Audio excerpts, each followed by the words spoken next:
Falcon fans, and of course, good old Atlanta Falcon fans. You already know what it is. You already know what it do. One time for the fan, we are back talking Falcons football in a Falcon way. Breakfast with One Time for the Fan. Apple Podcast, Spotify Podcast, Amazon Podcast. Man, we are live. We are lit. Big shout out to everybody who is here early. 10:09 in the morning talking Falcons football with us. If you're checking in from Twitter, hit that repost, hit that reshare, or whatever they got on that X button. And if you're checking in from Facebook, hit that like, share, and subscribe. YouTube, like, share, and subscribe.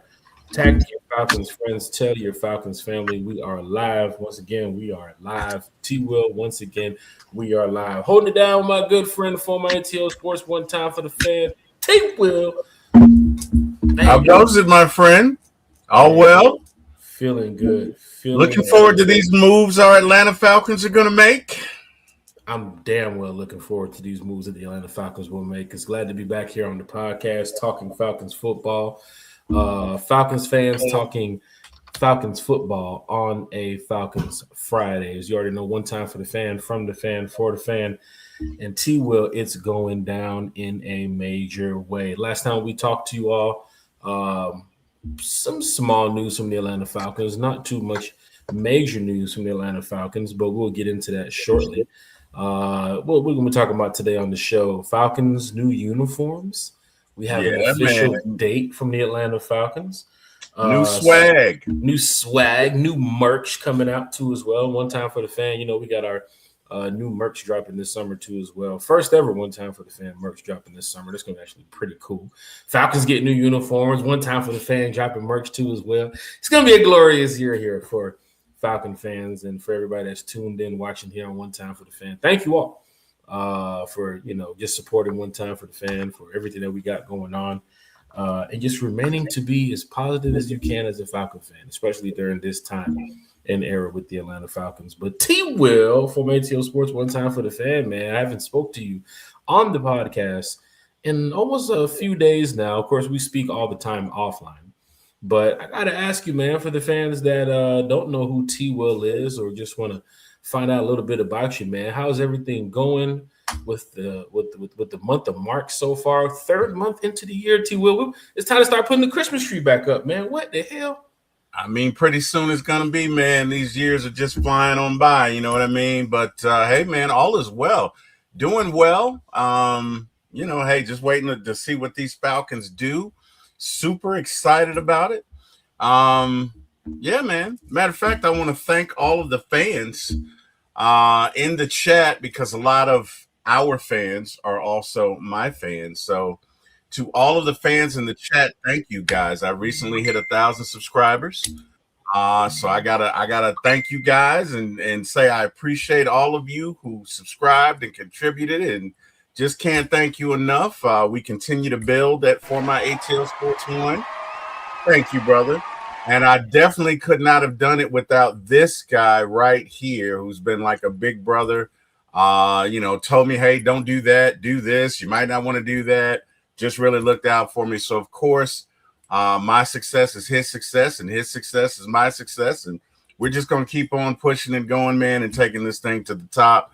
But, yeah, that's about it, man. Super excited. We got the Oscars coming up next week. So on For My ATL Movies 1, we'll be dropping some Oscar podcast on some upcoming movies, one of them being Sinners. The Oscars? That's it, man. That's it, bro. Yeah, man. Yeah. See, well, I'm at a point in my life, man, I don't even remember most of these dates. I remember growing up. I mean, we know the Grammys is usually like the week before Super Bowl. I think so, yeah. Yeah, either before. They're close by. I used to do my best to try to catch the Grammys, Academy Awards, Oscars, and all these other type of shows and award ceremonies and stuff. T-Will, man, I don't even know nothing about it. Some of these movies that then came out in the past year. You know the funny thing about it is, T-Will, and chat, y'all can respond to as well, because we're going to get to the chat. The fans in the stands are also in here talking football. T-Will, a lot of these movies that end up winning Best Movie of the Year. Yep. Actors that win like breakthrough performances.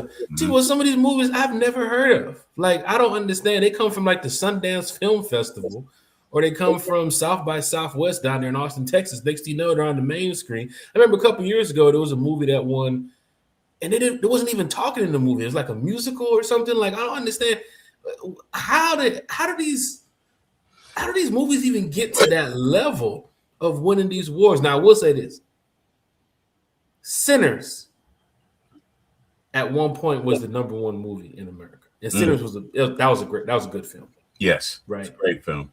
Is it good enough to match up against a film that was number one in France and then moved over here to America? You know, some of these musicals and some of these plays that they put on the big stage that turn into movies.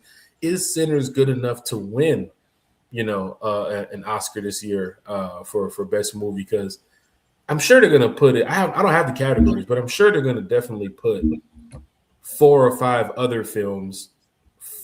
3 out of the 4 or 3 out of the 5 of which fans have never heard of. Yes, that probably have a higher percentage rating of winning versus Sinners. No, but I would love to see Sinners get that win.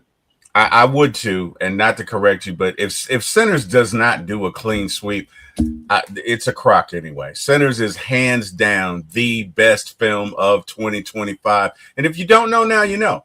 Are there some little off the beaten path movies that nobody knows about? You're 100% right, Jack. Of course they are. And, it's kind of like, I guess when you do something every day, you look for certain traits in a movie. Oh, he did that really great. And he did that really great. But at the end of the day, a good movie should be one that not only the critics recognize, but that we all recognize. And sometimes the critics can get so into their technical assessment of acting and character arcs and all of this, that they forget that the bottom line is, was it a good movie or not? Does John A. Public really appreciate that this is a good movie? Now, in this case, if Sinners does not sweep, and when I say sweep, I mean best picture, best actor, best supporting actor, best everything, then it's a crock, because this is the best movie that I've seen, bar none, in about 10 years. Make no mistake about it. It is universally recognized. It is universally known. So if it does not win on March the 15th, then the entire Do we riot, T. Will, if they don't win? I mean, I don't know that we riot, but we know that the whole process is a crock, or you know what. I'll just put it that way. It should. We don't want to say it's rigged like sports gambling. If it doesn't win, it's rigged. If Sinners does, hear me, okay? And I very rarely do I jump out there, but if Sinners does not win, it is rigged. That movie is bar none, and you can ask anybody in the business. That movie it's not even close at how far ahead Sinners is.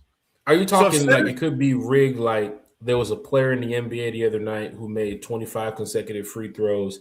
His points line was 24.5, and he missed 2 free throws randomly. And we talking about rig like that, ended up with 23 points to end the game, and over 100,000 people took the parlay. We talking rig like that? Because I'm talking rig like the Academy didn't want it to win. If it doesn't win, it's because the Academy didn't want it to win.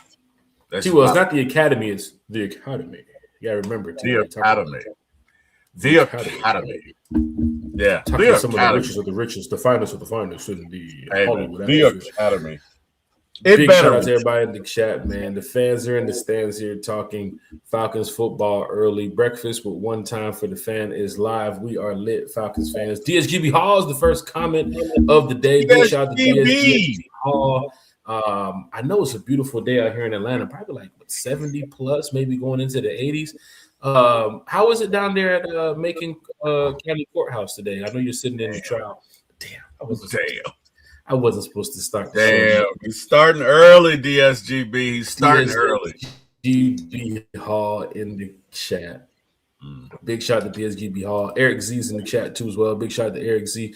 Good morning, and thank goodness it's Friday for a lot of you Falcon fans. It is Falcon Friday, and it's a beautiful day if you're out here in the Atlanta area. Hopefully, wherever you're watching or listening to the show, it's a beautiful day for you too as well. Weather has been great recently, T. Will. Are we done with the cold season? Is this it? Are we? It's time to bring out the T-shirts now, T. Will, because I'm about to put the long sleeves and the hoodies away now, T. Will. Let me know. I hope so. Okay. I really do. Okay, but I don't know. We're gonna find out. We're gonna find out. What's his name? Did the groundhog see a shadow? Man, I ain't seen that groundhog in years, man. He out there in the hood, man. That groundhog over there on the west side, he ain't been out. He don't leave too far from Simpson Road. You talking about that groundhog on Simpson Road? That Simpson Road groundhog that was, I mean, that they recorded. The one up there in like Pennsylvania or Boston or wherever they do. Yeah, I don't know about that groundhog. I know about that groundhog on Simpson Road. You better be careful over there too as well. Falcon fans, hit that like, share, and subscribe button. Ray 50 is in the chat with the good morning stage. What up, Ray? What's going on, man? Big shout out to Miss Carrie. Big shout out to Bodie 3002 as well. I think Miss Carrie might be this morning. Bodie. He's had a busy week too as well. Bodie, of course, with the weather looking so well, he's having a busy week. He's actually just ordered a new supplies of Armor All. Got a lot of cars up the street lined up right now. Bodie. Bodie. Bodie. Yo. You trying to say something to the people? Okay. All right, he said after the next car, he's going to pull up real quick and say something to the people, man. That detailing company is going crazy. Big shout out to Big Little Country with the sheetrocking business. Of course, you know, a lot of these new homes in Atlanta is getting remodeled, and Big Little Country is there to supply you. 2 for the $5 on the sheetrock, 2 for the $5 on the sheetrock. It's me, Rizzy, in the chat too as well, talking Falcons football. Big shout out to you. Dando Barrington is in the chat. What's good, T1? I'm looking for 16 to 22 new players on this roster. Ian Cunningham will build championship depth. T-Will, 16 to 22 new players on this roster. As we know in the NFL, with all teams, players come and players go, right? They're in the door, they're out the door. Of course, in the Atlanta Falcons field right now, of course, in their organization, there are some players that we heard already is going to be out the door next week. One being Kirk Cousins, another being Cordero Hodge, and the next person we're getting ready to talk about too as well in a couple minutes, going into our free agency segment, Darnell Mooney. And now that leaves us in a wide receiver position where we don't have any depth. It's really Drake London and Casey Washington now in this position. You need to get another wide receiver on different levels. So we'll get to that in just a minute. But Nando Barrington is right on track with what we're about to be talking about here in the chat. Big shout out to Auntie Pam too as well, who is celebrating her birthday weekend too as well. Big shout out to Pam. Oh, wow. Okay. Happy birthday, Auntie Pam. My mother's birthday is today. She would have been 79. So happy birthday, Auntie. Big shout out to Auntie Pam. Big shout out to everybody in the chat talking Falcons football. Nathan Floyd is here early in the morning talking Falcons football too as well. Ray 50 said, I thought we was talking Falcons football. Ray 50, we always talking Falcons football. Always. We had to jump in and break the He don't want to hear about those movies. He don't want to hear about them. About no damn sinners. He ain't coming here to talk about no Michael B. Jordan. He want to hear about that. He want to hear about them Falcons. He said, man, I could have went to E-Entertainment to listen to guy. I would have went to TMZ to watch goddamn sinners. Would have went to Netflix. Falcon fans, hit that like, share, and subscribe button. Sullivan is in the chat with the Shucky Ducky. It's the one and only quack. Sully. Big shout to Sullivan. Shucky Ducky, quack, quack. Shucky Ducky, quack, quack. Bobby D's in the building, said, much love, fellas. Greetings to you. Hey, right back to you, Bobby D, blazing game. We have a solid weekend of Atlanta sports in the building. The Braves are on track right now. They are rolling through spring training, even though they had the situation, of course, with one of their players. The Atlanta Hawks with a big comeback victory the other night against the Bucks with Giannis on the floor, 5-game win streak. They play at home tomorrow too as well. And then you have Atlanta United's first home game. Downtown is going to be live. It's going to be lit. So if you're heading down into the city, make sure y'all get y'all parking there. Make sure y'all get there early for these tailgates and everything that's going on. COSM Atlanta just announced that they will be opening on June 10th. That is another entertainment setting that's going to be right there in the entertainment district of Centennial Yards, which is going to be kind of crazy too as well for the tailgating experience, for the pregame and postgame experience. NBA Finals is going to be going on that week. So in a couple of months and so on, you're going to have Braves baseball. You're going to have Falcons training camp. You're going to have Atlanta United. You're going to have Atlanta Hawks. And it's going down in a major way, Falcon fans. I can't believe the city is so lit right now. And, of course, with the weather being as beautiful as it is, man, get out there, touch some grass, take your family on some vacations. Make sure y'all go out there and just have a beautiful time during this offseason for many of us that are waiting for the Atlanta Falcons to get back. Sullivan said, are you ready for Magic City night? Sullivan, you can't talk to you can't ask T. Will about no Magic City at no 10:24 in the morning. You ain't trying to get this man kicked off the stream at 10:24 in the morning. Oh, it's all good, man. It's all good, man. Hey, Magic City night. Looking forward to it, brother. What a promotion. They are helping a local business that helps them. That's all this is, Jack. It's all about giving back to the community. There you go. That's what they're giving back to the community. And I sure am will too. Give back to the community. Falcon fans, hit that like, share, and subscribe button. Going down. Ray 50 said Magic City Monday. A lot of ass shaking going on. Being there doing that. Hey, that boy. Hey, that boy. But calm down now. You gonna get you with it. I'm gonna be over here doing the podcast by myself in a minute. Better be careful. Luscious and Lexus, hey man, they gotta pay their college tuition. You know what I'm Luscious saying? Luscious and Lexus and A. Marie and Cinnamon, Honey Buns and old Chardonnay and we can keep this on going here. You gotta help them out. Ray 50, meet me there about 10:30. Remember that Minister Society? Come back around here and say 10:30. It's going down. Don't forget that Hawks game too as well. You do have time after the game. If you don't want to hang out at the arena, grab some drinks, that last 440 drink. There's other spots around the downtown area you can always entertain yourself to as well after the game, if I may say. Don't want to put it out there like that, you know what I'm saying? I know we got some people in the chat that don't really entertain themselves with Magic City, but Magic City Monday going down. I'll tell you that right now. Jack Spade will be in the building. You know where else I'll be? Entertainment. It's just all about having fun, man. It's all about having fun. T-Will, you know where else Jack Spade's going to be, man? Where's that? The same place the Atlanta Falcons are going to be. Let me see if I can put this up here on my screen. The Falcons have officially announced, and I mean officially announced. We talked about it the other day on our last stream because we didn't know if it was going to be Germany. We didn't know if it was going to be Spain. We now know the Atlanta Falcons will be playing one of their home games this year internationally. And T-Will, I must say that this is going to be an amazing experience for Falcon fans to head out to Madrid. A lot of fans here in the chat, a lot of fans who cover Atlanta Falcons football, who watch Atlanta Falcons football, have never been to Spain. Of course, internationally, the Falcons have played in England. And I remember taking that trip, a 9-hour trip to England a couple of years ago to see the Falcons have a disappointing game against the Jaguars. Excuse me. Oh, my God. Every time I think about that game, I get the bird flu. Don't do that. Disappointing game against the Jaguars a couple of years ago in England.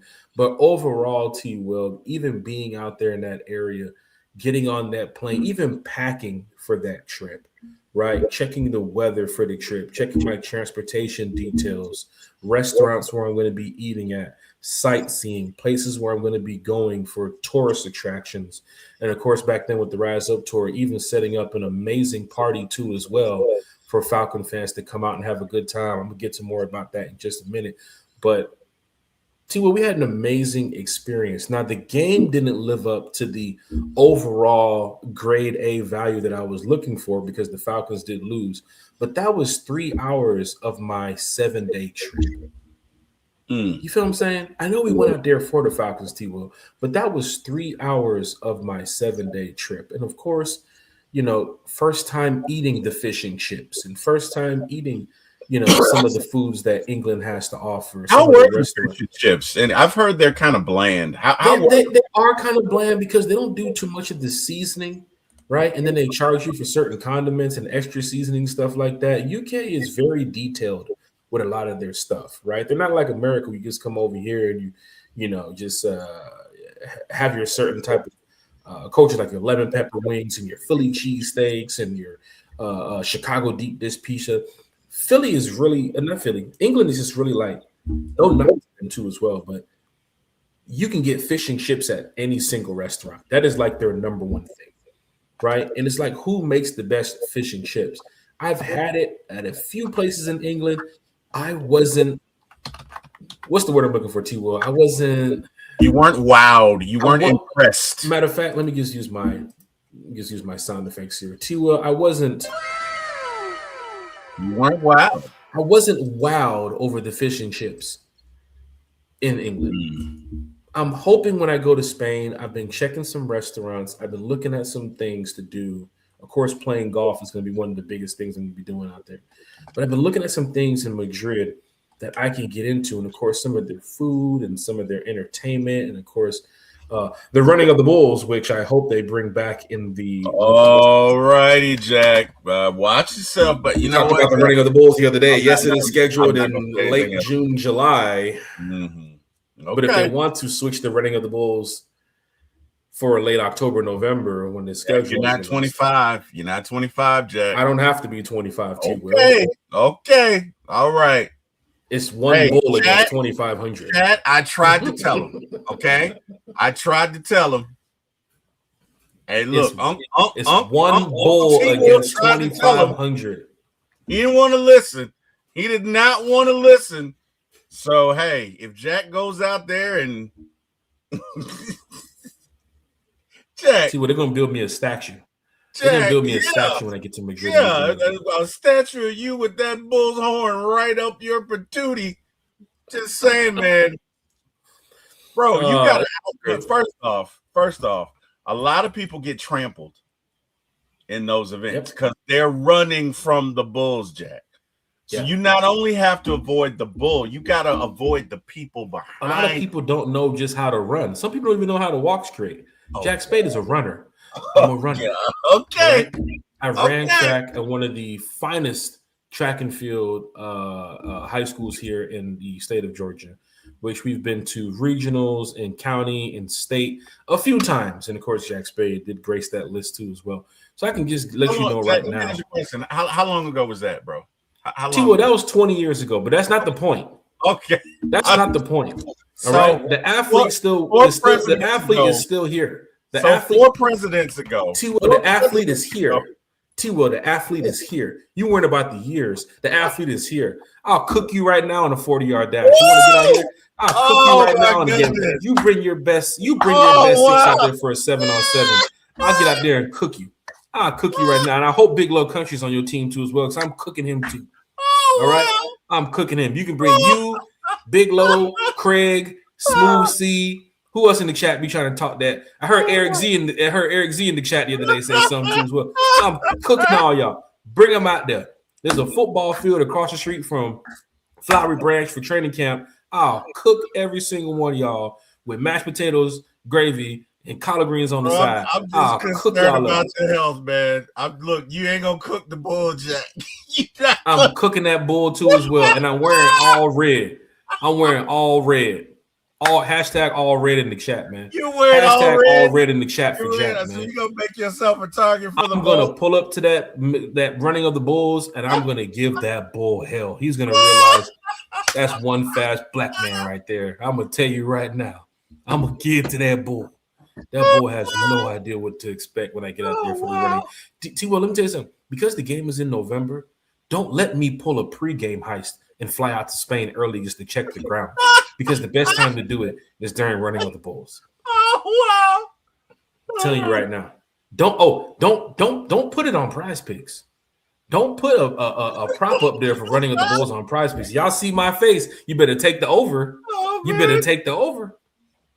Do you see DSGB's comment? What you got? He said Meg the Stallion? No, before that. Oh, he go there. What is it? So trust me when I say Jack runs from the ball every night.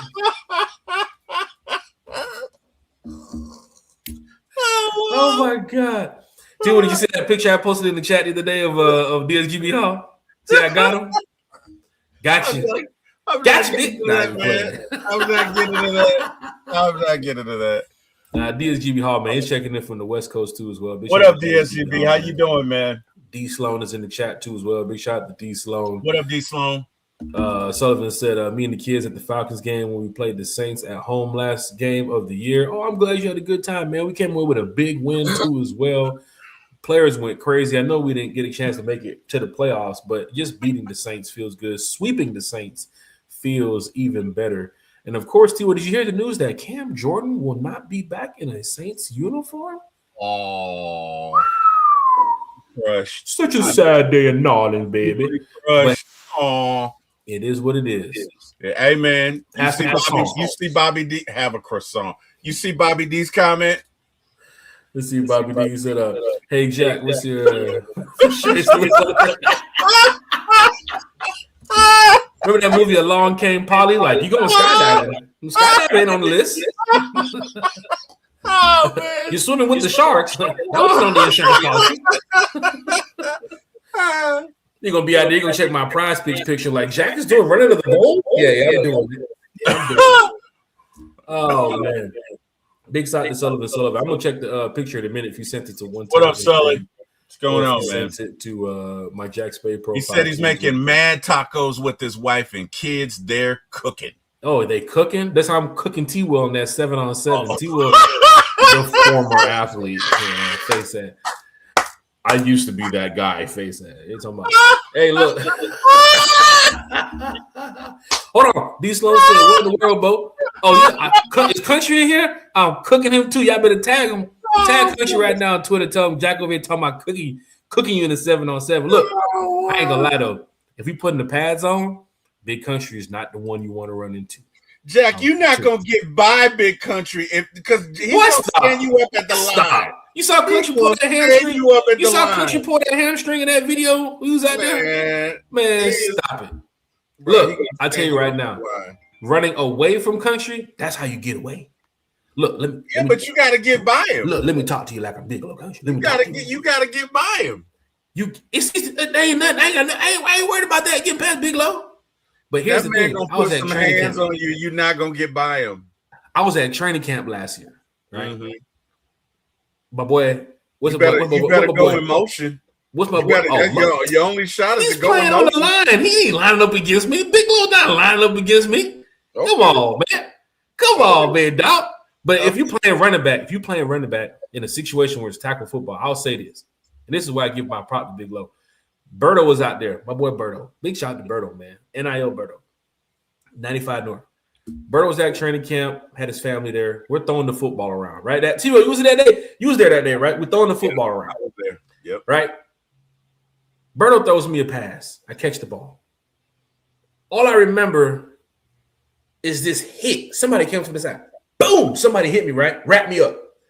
I turned and said, who the hell just hit me when I'm not even a player? I'm out here trying to be a fan. Just playing a little game of catch with my homeboy Berto. I turn around, it's Big Low. Boy, my side still hurt today from that hit. Big Low, man. Hey, I'm telling you, now I see you out there. Because when I played football, I was in a position where I was doing the tackling. I was doing the hitting. Even if I tried to play wide receiver, like I told my son right now, he wants to switch to wide receivers. Like, boy, let me tell you something. There's some players out there that are clean the clock right now. You better be very careful. Like catching that ball across the middle, behind linebackers in them zones. There's a couple safeties that's targeting you, especially if you're good. Sometimes they already know the game's out of reach. They just want to clean your clock just because. And I was helping my son with some routes the other day, and of course, I have my other son out there playing linebacker. And there was a couple plays where my son dropped back, my other son dropped back, and I throw the ball over the middle. I'm like, hold on. We're just playing catch. Like my other son, he's big too as well for a 12-year-old. And I was like, man, that could have been a hit right there. I would have been worried about it. But of course, in football, it's football. You got to take the hits. You got to get up and keep it moving. But Big Low gave me a wrap-up tackle last year at camp. But I still feel it, bro. I still feel that tackle, bro. You know what I'm saying? So, yeah. Will bring your best 7 out there, man. But let's get back to the Falcons, man. Let's do it. Falcons going to Madrid, man. Of course, when we went to England a couple years ago, being with the tour too as well. Shout out to the Rise Up tour. They got a lot of stuff going on this year too as well. Make sure y'all check them out, the Rise Up tour. Fan club. We threw a party out there in England. Found a location last minute, and of course, with the Rise Up tour, they throw a lot of events. When you go out of town, of course, that parade in New Orleans that everybody keeps hearing about. That parade is nobody else than the Rise Up Tour fan club. So I don't want to hear nobody else promoting it. Oh, it's our parade. We doing this. Y'all ain't doing a damn thing. It's the Rise Up Tour fan club for the past 2 years have been throwing that big ass parade in New Orleans with the cops and the band and everybody marching down the street. Of course, it's like almost 3, 4, maybe 5,000 people plus walking down Canal Street, turning on Bourbon, and of course they party on Bourbon. It has now gotten to a thing where it looks like it's become an annual thing, right? And of course they have a lot of people that's involved with it too as well. So big shout out to everybody who's involved with that. Thomas and them doing a great job over there on that side. But when we went to England a couple years ago, we had to throw a party out there. And of course, flying out there, having some people on the ground in England was able to help us too as well, put together a nice event for fans to come out and watch the Georgia game. Of course, England is 6 hours ahead. So the Georgia game was going on at the time. They was undefeated, playing an undefeated Auburn team. And we have put together an event. And T, well, let me tell you something. This is international, right? These are fans who's flying 9 hours, right? Overseas to go see the Falcons play.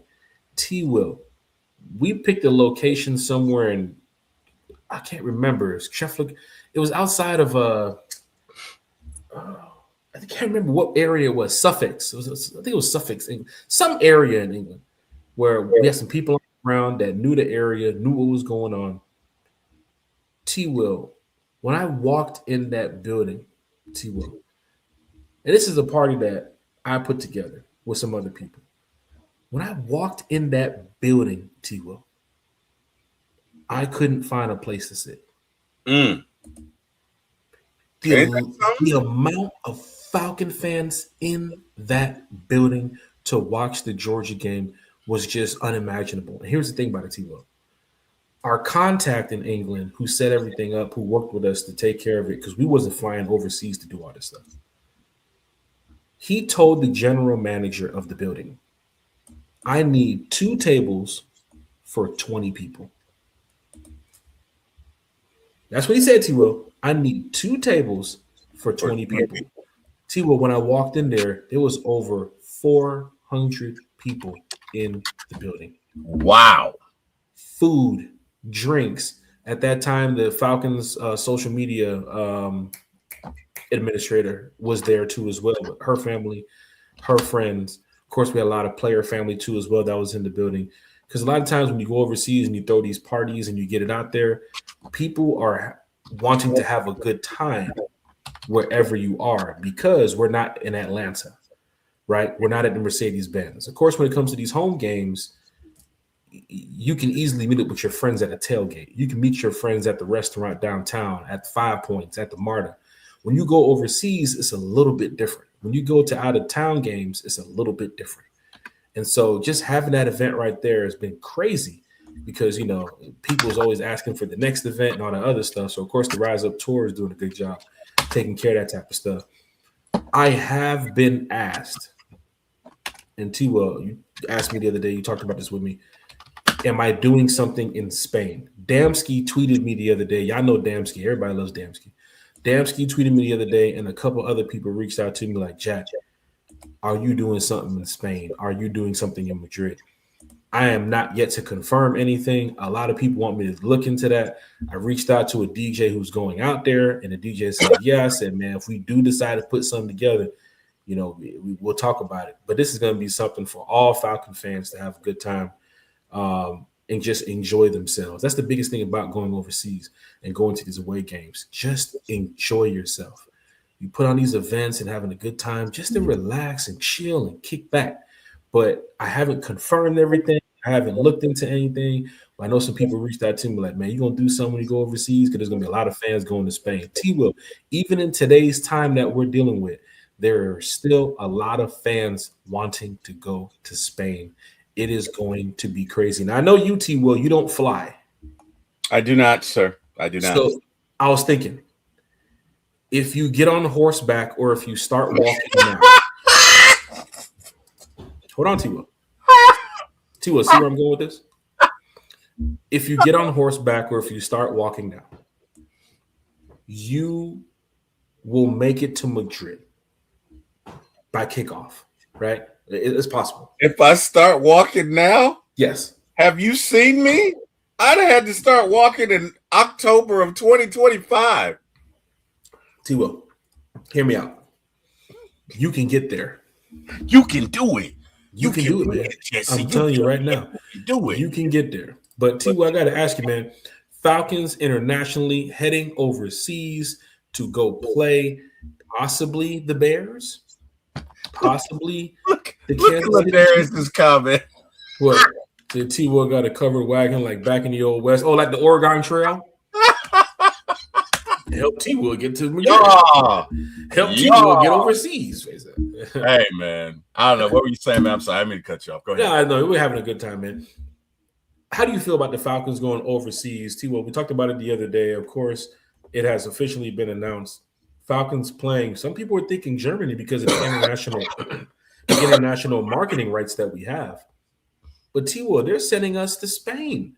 And now Falcon fans are like, whoa, not only is this a trip that they wanted to experience for their first time in their life, because a lot of people want to go to Spain, people that love to travel. But T. Will, the Atlanta Falcons will be playing at the Bernabeu. They're playing at Real Madrid Stadium. T. Will, your thoughts on the Falcons going overseas for the first time ever in Spain to play internationally, brother? Well, I would imagine that it's a way for us to open a new market, right? So we could get some more Falcon fans, hopefully, to join with us. And a lot of people don't know this, but the Falcons are they're very, very popular team. Incredibly popular in Germany and really incredibly popular around the world because we don't see them and we don't go to these countries. We just, we don't know of them, but the Falcons are very popular in Germany. They have a lot of fans internationally, and this is just a way for us, number one, to expand that market. So definitely happy and looking forward to that. Do we know who we're playing when we go over there, Jack? Do we know? We do not know yet. Of course, with the international games, they should announce it a week or two before the NFL schedule comes out, because that's that one special game where you want people to get the earliest travel dates available. And of course, when the NFL schedule comes out on May 15th, May 17th, it gives fans another opportunity to go ahead and get the rest of their games in.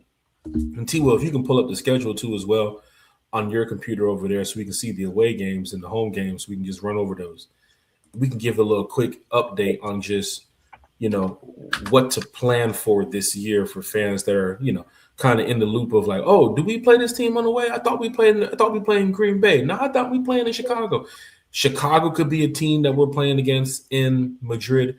The Ravens could be a team that we're playing against in the team. We have the home game. So because we have the home game, and this sucks for some Falcon fans who are paying their season tickets but are not traveling to this game in Madrid, because they take a home game away from you and you have to sit there and watch it at 9 o'clock in the morning while others are overseas partying and having a good time for this trip. Now, it is a 9-hour flight too as well. So, of course, it's going to be an overnight trip.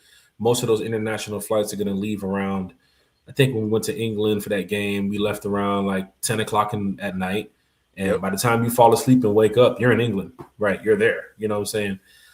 So I'm guessing it's going to be around that same thing too as well. I just dropped the home games in the chat, Jack. There, Carolina, New Orleans, Tampa Bay, Chicago, Detroit, Baltimore, Cincinnati, San Francisco, and Kansas City. So one of those. So here's the crazy thing, T. Will. Every team we play And of course, the NFL is, of course, they're always getting better every year when it comes to trying to put things out there for fans, international games, and trying to build their fan base. And a lot of these NFL respected teams that we're playing this year have long alumni and type of stuff like that. They've been around for a while. Every team we play outside of our division has a solid fan base. Right. The Bears travel very well. The Lions, who have been pretty decent over the past couple of years, have fans that will travel to as well. The Baltimore Ravens, which some of you all are Lamar Jackson fans anyway at heart, want to see not only Lamar Jackson, but of course Derrick Henry and some other people. They could possibly make the trip. The Bengals, they haven't been too good recently, But if Joe Burrow can get back to who Joe Burrow is, and that game is going to be like week 8, week 9, week 10, maybe like it's not going to be week 1 through 5. So we're talking about like week 6, 7, 8, 9, or 10. If the Bengals are good, you're going to get a shit ton of Bengals fans going to go watch Joe Burrow. Now, the next two teams bring a heavy fan base. The 49ers and the Chiefs. And this is because of course, the 49ers being one of those alumni teams. 49ers have one of the deepest and largest fan bases in the NFL. Now, that West Coast trip for them is going to be pretty hectic. But I can guarantee you they have a lot going on. The 49ers also, if I'm not mistaken, T-Will, they also play in Mexico City. So they have a lot going on this year within that 49ers fan base. They get some trips for their fan base this year. Has there ever been a team to play 2 international games in one season? I don't think so. I mean, the Jacksonville Jaguars are technically the London Jags, right? But we got to be careful mentioning the Jacksonville Jaguars. We don't want to upset anybody who might be watching, right, T-Will? I mean, we have that one special Jaguars fan, which I might take him off he's been banned for like a month now. I might take him off just a little bit. He hit me up the other day talking about playing golf. So I might unban him. You know what I'm saying? Let's see if he can control himself in the chat. Now, he usually comes in here and, says some small banter about the Falcons, and Falcon fans will get on him in the chat. But T-Will, this dude is, I've known him for a while. So, he has like 10 different teams, Jaguars being one of them. But he'll say some things and fans will be like, Jack, who is this guy? Get this guy out. He's just ruining the this guy. Right. Let me ask you a question. Do you think 10 years from now we will have teams, NFL teams that play internationally in our league? I know not the Falcons. I know the NFL is trying to do something like that. It's tough to do, right? Like, you see NFL Europe and stuff like that. You got those teams out there that can play each other where they're, it's a little bit easier for them. But NFL teams flying over week after week to go play a team in England, and not to mention the talent that's out there, not being disrespectful, but T-Will, come on. The talent that's out there, they ain't winning no Super Bowl. They ain't getting no playoffs. Like, you got to get NFL players from America to go over there and gracefully be a part of these teams. And you think Myles Garrett's going to give up a big contract in Cleveland to go play for the West Ham Diamondbacks? Right? You think Pat Mahomes is giving up his contract to go play for the Tottenham Wildcats? It ain't happening. So unless, NFL Europe finds a way to bring some of these superstars over to, their level. Now, I tell you this, T-Will, soccer, it's a different story. Yeah. Yeah. You getting drugged in soccer when you go over there with that nonsense. Rugby, too, you get beat down to the ground. Probably in cricket, too. Now, there's some sports that they can control. But NFL is an American thing. Right? No disrespect, but it's an American thing. Internationally, it's going to grow with fans and marketing and merch and all that. That's perfectly fine. But to bring a team over there, T-Will, they're going to get crushed. They're going to get crushed every week. Right? Plus, to your point, it would be so expensive. Now, don't get me wrong. If it's one sport that has it, it's the NFL. Because they got billions with the B. They got racks on racks on racks on racks on racks of billions. But that said, it is very expensive to fly from here to Germany or Madrid or wherever. So it would not be the most cost-effective thing. And to your point, if you're flying teams in and out of there, you know what I mean, at least 8 times a year, you know, there are 32 teams in the NFL? Jet lag too as well, T-Will. Who's flying 9 hours to go play a game? Yeah. Right? Yeah. Especially on a short week. Let's just say you got to play Monday and then Thursday you got to be in England. Ain't nobody trying to do that. You know, it's tough out there, man. But the chat is live. Chat is lit. DeMarcus Hayes is in the chat. We shout out to DeMarcus. What up, DeMarcus? Got a good friend, Shaka, here in the chat too as well. What's up, Shaka? What up, Shaka? Hey, fellas. Excited. I'm there. You already know these Falcon fans, they love to travel. They love – oh, somebody tagged him. Somebody tagged him and got him in the chat. Look at him. Anytime you speak of Big Lo's name, he go, what in the world, about? He going to pop up. What up, Lo? What's going on? Got a celebrity. Hey, Lo. Jack said he would – why you go there and snitch, man? Hold on, man. Hold on, man. Hold on. Hold on, man. Jesus Christ, T-Will. T-Will, meet me in the private chat, man. Meet me in the private chat. Jesus Christ, man. Shit, the show's going so well. Yeah, young guy there. Yeah, Officer.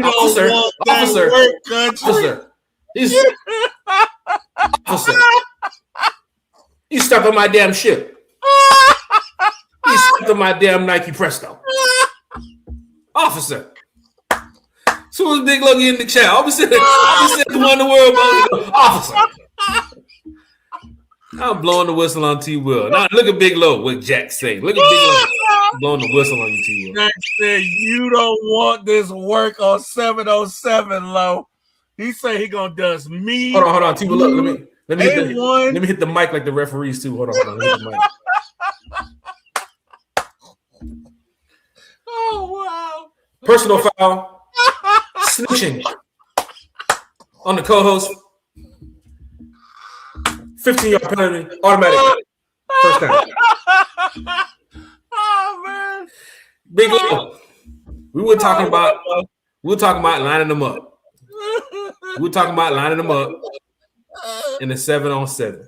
And I told T-Will, bring your best 7-on-7 out there. Keep that same energy. You said we all could get it. And some way, somehow, I don't know, my mind was just going everywhere, Big Low. But I told T-Will, I said, bring Big Low Country out there too. I cook him too. Same energy. He said, Low, you gonna get smoked. I said, bring Big Low, I cook him too. I said, bring D. Craig, Smooth C, Salt and Pepper, bring them all out. I'll cook them right now. He said, we all getting cooked, Low. That's what he said. With mashed potatoes and collard greens, boy. Hey, I'm just saying. That's what he said. I'm just saying. But then, Country, I give you your props. Remember last year when we was playing catch at training camp? You came over there, you gave me that tackle, you wrapped me up, but it still hurts, man. It still hurts. So that's my throwing arm too. That's my throwing arm, so it still hurts, bro. But it's gonna hurt worse the next time you see him because all that trash you talking right now. Oh my God! Shout out to Big Low Country in the chat, man. What up, Low? Big time celebrity, man.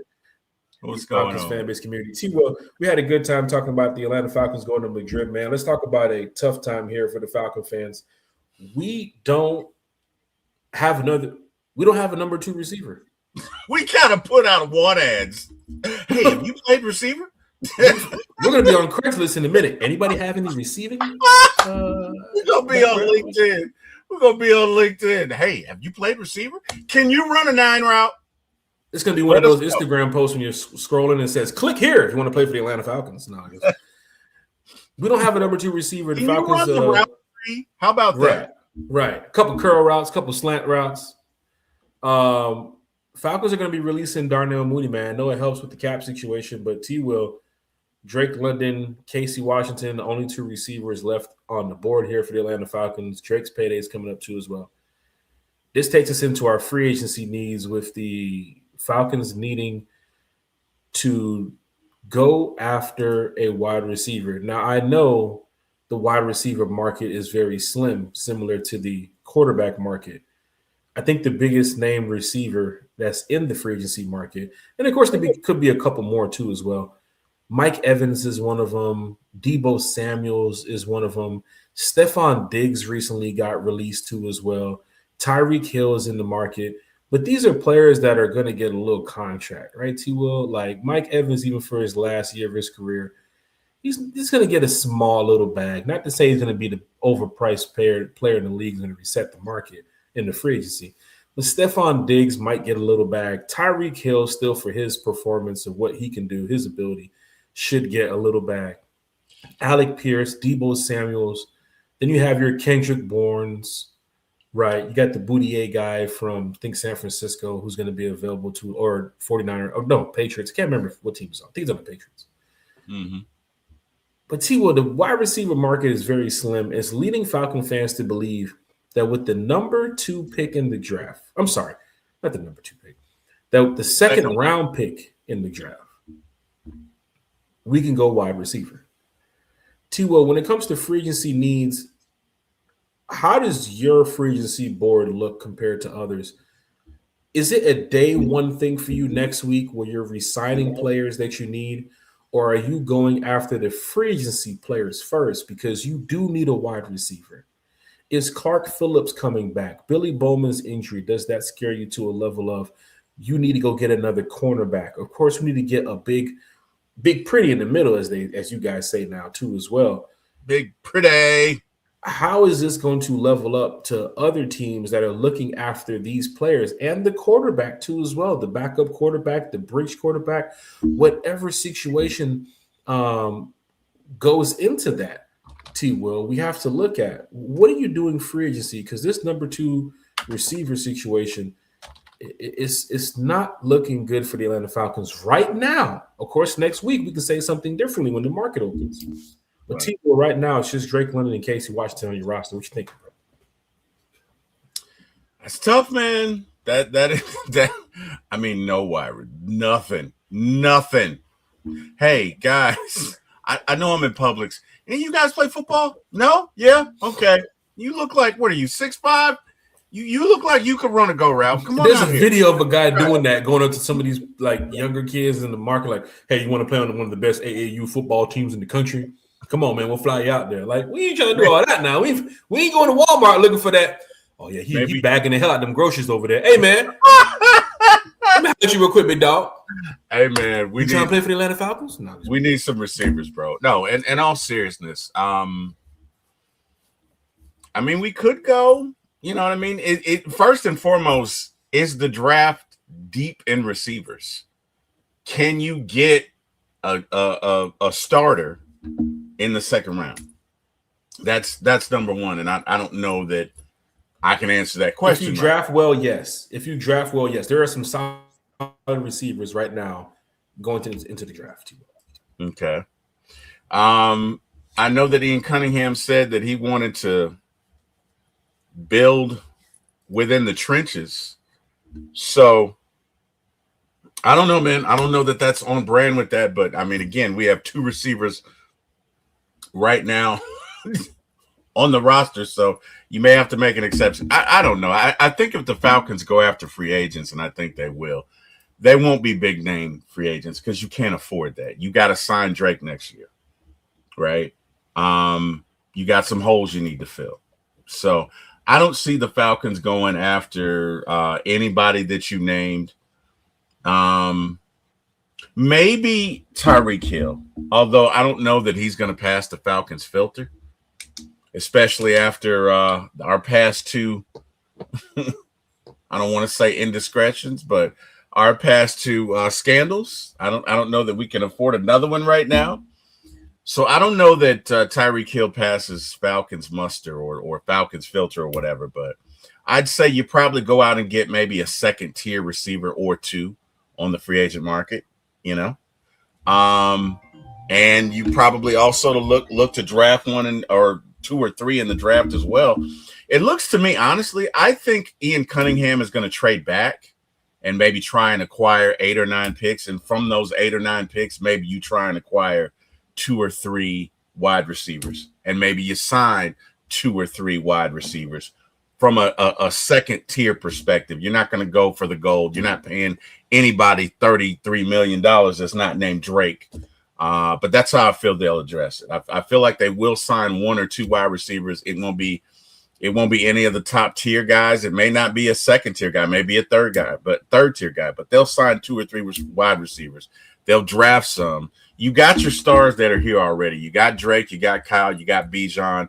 Everybody else is just going to need to follow suit. And I think that's how they will go about it. What are your thoughts on it, Jack? I'm looking at it. I'm looking at this now with the Kyle Pitts thing. You make a move because you know what your next move is. Right. Especially for the Atlanta Falcons. Right. We are in the business of podcasting, talking about the Falcons on what we think they could do and what we hope they do. Behind the scenes, the Atlanta Falcons are actually doing it. As we're on this podcast right now at 11:03 a.m., if you think Ian Cunningham is playing Call of Duty and Matt Ryan is at the lake fishing and there's no communication amongst each other, I don't think that's the case. Free agency opens in a matter of days. They are in that war room. They are in their offices. They are on calls, finding out what their next move is going to be. And that goes for everybody in that room. We might just name 2 of the staff and executive members, but there's some more people in that room that are making decisions too as well. Of course, Kevin Winston too as well. They just hired Winston to be a part of the player affairs or personal affairs too as well. So it's going to be actually pretty cool to see him in there. I saw Mud Duck talking about him on Twitter, saying this guy right here, you know, he's a game changer in that war room when it comes to being around executives and stuff. But now you have Ian Cunningham, who's already made some moves. He's been very transparent about what they're looking for, what they're getting ready to do. We saw what happened in Philadelphia. We saw what happened, in Chicago. And we saw years ago what happened with the Baltimore Ravens, with Ian Cunningham being there in the facility. Nando Barrington said it. He's looking for 16 to 22 players to come in here and change it up. We are going to get a few of those in a matter of days. Wide receiver seems to be a big focus for the Atlanta Falcons going into this free agency. And I see Nathan Floyd's comment, London, Washington, Blair, Tompkins, and Drummond are currently under contract. Let's talk about that for a sec. Okay. Not to cut you off. No, sir, go ahead. I like Blair. Okay. We are big fans of Chris Blair over here, too. I like Blair. Shout out Team Blair.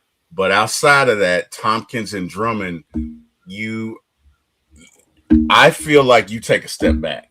Mm-hmm. Now, look, I'm not right about everything. And an argument could be made that the receivers coach that we had last year couldn't change them all up and make them 100% some of the greatest receivers we've never even paid attention to in today's time. But yeah, you can make an argument that with a new coaching staff, with an experienced coaching staff, that the cabal of receivers that we have, or the company of receivers, or whatever, the group of receivers that we have could be better. But I still say without Drake London on that field, there is a drop-off. Right. And, you don't want it to be let's double and triple Drake every Sunday because we don't have to worry about anybody else. So from that perspective, I feel like the Falcons have to get at least 2 wide receivers. I have to add to that. You add about Drake London on that field. Falcon fans, as much as some people might hate to believe it, you need Kyle Pitts right now. In this offense. I'm being respectfully honest. You do. 100%. Look at what we're talking about. 100%. Casey Washington, respectfully, has not wowed fans here in the NFL. He hasn't wowed the Falcons fan base either. We didn't see him, Jack. It could be because of Raheem Morris. It could be because of the coaching staff last year. I think Casey Washington coming out of where was it, Illinois? Mm-hmm. Or the school he came from in college. I think Casey Washington can get the job done with a Robert Quinn as the wide receivers coach. We're not having TJ Yates. We're not having some of the staff that was in the building last year. We're not having Raheem Soldier Dream Morris. Tompkins, I think, out of this group with Blair, I told y'all about Blair. Blair was grinding hard last season. He was going crazy in the offseason. His build is different. His catch radius we saw in the preseason is different. I don't know why Raheem didn't put him out there and kept elevating other receivers over Chris Blair when in preseason he was your best receiver. He really was. And you kept him in shorts and a t-shirt on the sideline watching the game. And then when you put him in the game, you put him in decoy roles when he wasn't available to even be on the same page as some of these other guys. Tompkins was catching the ball. Dylan Drummond got some targets. David Stills got some targets. But you had Chris Blair out there just putting on a helmet and chewing bubblegum. And that's the problem with Raheem Morris, because that was the negative effect of utilizing the players that you should have used that I think fans wanted to see. You know who's another one? Nick Nash. People wanted to see Nick Nash last year. The wide receiver core wasn't the greatest in the NFL. They were fighting as hard as they could to move the chains every single play, every single week, either Penix being at quarterback or Kirk Cousins being at quarterback. And it's disappointing because I wanted to see more of Chris Blair. I wanted to see more of Nick Nash. I wanted to see more of Tompkins. But here's the deal. Does Ian Cunningham believe that Washington, Blair, Tompkins, and Drummond can move the rock? Does Matt Ryan believe that these guys can move the rock? And Matt Ryan is a quarterback guy. Yeah. And don't forget who Matt Ryan played with. Yeah. Julio Jones, Calvin Ridley, Roddy White, Michael Jenkins, Mohamed Sanu. The list can keep Turbo. He even look at Taylor Gabriel when he left and went to Chicago. Got a big contract because of what he did here in Atlanta. Mm-hmm. You can make some of these players stars. The problem is, does the staff, does the coaching staff, does the executives see what we see in Chris Blair? Now, I know they signed him to a future reserves contract before they had a general manager and everything. So maybe Chris Blair could be fighting for a camp competition battle this year. But right now, when the wide receiver 2 spot is open, when the wide receiver 3 spot is open, 4 spot is open, 5 spot is open, and 6 spot is open, there are going to be some new players coming up in the building. Matter of fact, we got a new player joining us right now on the show. Her name is Carrie. Big shout out to Miss Carrie. Baby. What's going on, guys? What's up? Hey, how are you? I'm doing great. I know T-Will's doing great too as well, and I'm sure we're feeling even better now that Miss Carrie's here. She's still got 21 Carrie under her name too as well, so there might be some savage remarks coming up here for Miss Carrie, have we started the fantasy football league yet? You still got 21 Carrie. I hope did I upset anybody? Just want to make sure. What have you done, Jack? That's what I need to know. No, everything's all good. That's good to hear. That's good to hear. Carrie, we're just talking some Falcons football and just the Falcons playing in Madrid. And, of course, the Falcons also releasing Donnell Mooney when the season starts, Cordell Hodge when the free agency opens, Kirk Cousins, of course, too, as well. Ian Cunningham making some moves. Carrie, we need wide receiver depth, Carrie. We need some people to come over here and move the chains. Mm-hmm. Just your thoughts about, Falcons playing in Madrid, the international game. And, of course, we're not going to have Mooney. Like, what is our next option at wide receiver 2, 3, and 4, and 5, and 6, and 7, and 8, 9, and 10? 6, 7, 6, 7. Oh, wow. 8, 9. Oh, my goodness. Yeah, playing in Madrid, that's so exciting. Playing at such a historic and well-known, iconic stadium like the Bernabeu for me is just awesome. Like that our Falcons are going to be playing there. Hopefully Real Madrid's championship winning ways can kind of rub off on our Atlanta Falcons while they're there. But that's really exciting. I'm excited that it's Spanish fans get a chance to see Atlanta Falcons play in person. I know in recent years we've been playing in Germany, so it's a nice switch up for me. As far as wide receiver goes, I am not surprised at all whatsoever that Darnell Mooney's being released. I think I said that on a podcast about a month or so ago. I don't know if you were on there, Jack, but I think T-Will was. We were with Country and Fanatic. But yeah, it was a big panel, and yeah, I mentioned that the cap savings spoke enough for me, and then I also mentioned that he was with the Chicago Bears when Ian Cunningham came in and he said, "Yeah, you're out." So I had a feeling if he didn't like him then, I mean, there's a chance that he's probably not going to bring him back in Atlanta as well. So I'm honestly not surprised because we're trying to create as much cap as possible. And unfortunately for him, the last coaching staff had him playing through an injury that we didn't know till way after the fact last season. So I wish him well, and I think, he still probably has something left in the tank. I believe he's 27 years old, if I Mm-hmm. remember right. So he still is at a good age to where if he's healthy, he could definitely be a deep threat to a team. So wish him well. But as far as receiver goes, yeah, like you said, we need 2 through like 8, to be honest, because I'm not even sure Casey Washington will be back. I mean, I'm sure he'll get a chance in camp, but it's only him and Drake London under contract for our Atlanta Falcons. So, um, Got some NFL why? breaking news too as well. The Raiders are now releasing Geno Smith. Oh yeah, I forgot to. Yeah, I forgot to mention that it happened right before I joined. Actually,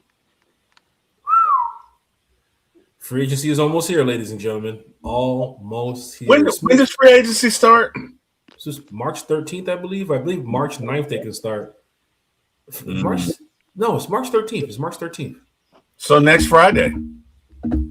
It's gonna be a Wow, it's gonna be an interesting show. smooth time to go so into that weekend, knowing the Falcons going to be signing draft picks, signing free agents late in the office. Remember in the past, T. Will Carey, they was in the office like 10 o'clock at night, 11 o'clock at night, signing players. yes, but And actually, the date starts this coming Wednesday, March 11 at 4 p.m. Eastern.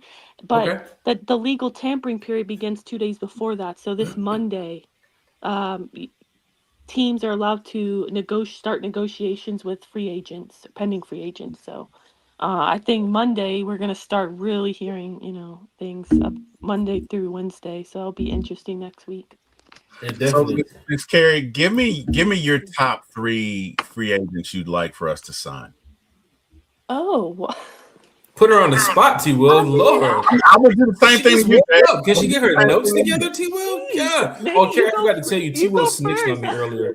He's right now. He's in the penalty box right now for 15 yards. Snitched on me earlier to big low. Because he was talking Wait, trash, what? Carey. Carey, he was Yeah, talking trash. He was saying, "Oh, none of us want it with him when we play 7-on-7. He's just gonna dust all of us." So it was a little different. So when Lowe came in here, I was like, "Hey, man, here's what he said about," because he said it about all of us except you, but soon, everybody else. soon as Low came in here, he even said hi, Low. He said, "Low, let me tell you what Jack said, Low. Let me hold on, Low. Sit down for this. Sit down for this one." Oh my goodness! Oh my goodness! Oh Yeah, man! Carrie, if you had to go over your free agency list, not even just specifically players, position wise too as well. Carrie, you're really smart and knowledgeable when it comes to talking Falcons football. That's why everybody loves you. Mhm. When it comes to the Falcons fan base, because you're a positive fan that wants to win, but you keep it real on the facts of how we can win and what we should do in a matter of cap, in a matter of players who possibly want to come here. Because some people are like, bring Stephon Diggs. He'd love Atlanta. No, no, he Oh. wouldn't. So No, your thoughts, Carrie, no. on free agents, specifically players or position wise? Yeah, I mean, position wise for me, I would say linebacker, wide receiver, and probably nose tackle would be like even cornerback. Like those position groups I feel are our biggest needs right now. But as far as like just the top of my head without really preparing for the question, I would say off the top of my head, I would say wide receivers that come to my mind are Alec Pierce, but I think I read recently that they're not going to let him walk in the Colts. So I don't even know if he's an option. I don't know if they're bringing him back, but I feel like he would be a great addition, as well as Jalen Naylor from the Vikings. Um, so those are two players for me that I could definitely see us looking at off the top of my head. That's good to know here, Falcon fans. We're going over Falcons free agency, the wants and the needs of the Atlanta Falcons. Falcons in the chat. What are your thoughts about some of the players in free agency? I said our Andrew says Naylor in free agency and Brazil in the draft. It's gonna be a decent Mhm. draft for the Falcons when it gets to that second round. Of course, as we get closer and closer to these dates, and of course, individual player workouts and interviews that they're going to be having with certain teams, and of course, pro days coming up too as well for a lot of these teams. We should get a little bit not of the solid answer of 100% all eggs in one basket of who the Falcons would draft in the second round. But free agency is going to shape up what the Falcons do in draft. That's why I like free agency before the draft. Because if the Falcons load up on two or three wide receivers in the free agency, and then of course if they go get a linebacker too as well, and they go get a defensive tackle in free agency and go get another corner in free agency, then it's like, well, what are we missing? What are we going to put out on that field week one against I don't know, the 49ers or whatever, whoever we're playing? Because I need these draft picks. In the past, Terry has done a decent job, but when he was drafting these players were playing. Outside of Troy Anderson, of course, we hope that, you know, if somebody can find him, he's able to come back out here. But if not, then he's going to be gone too. But I need my second round pick on the field. I need my third round pick on the field. I need my fourth and fifth round pick on the field. So if you draft well, you can play well with a lot of these players. And I've seen that with James Pierce Jr., seen that with Jalen Walker, seen that with Tyler Algier, seen that with Xavier Watts, Billy Bowman, Bergeron. A lot of these players got time to get out there and develop on the field versus being on the sideline. Ian Cunningham has had some successful drafts in the past with some teams that he was on. I think he's going to do the same here too as well. Free agency is going to be a big thing for the Atlanta Falcons. If they load up on two, three, if they go get a number two next week and a number three next week and a number four, let's just say they get three receivers next week. I don't know if they're going to go draft a receiver with the second round pick just because of what they're doing in free agency. Let's just say they get two receivers in free agency next week, or they get one receiver in free agency next week, and they don't make another move until getting close to the draft. Yes, I can see them going free agency. I mean, I can see them going draft with a wide receiver. There's a couple names that ring a bell. The kid from Indiana possibly could be on the board. The kid from Georgia can possibly be on the board. The young man from Alabama can possibly be on the board. Who can play alongside Drake to help move these chains? Offensively, who does Tommy Reese need in this offense to help move the chains? And that's what I was saying earlier.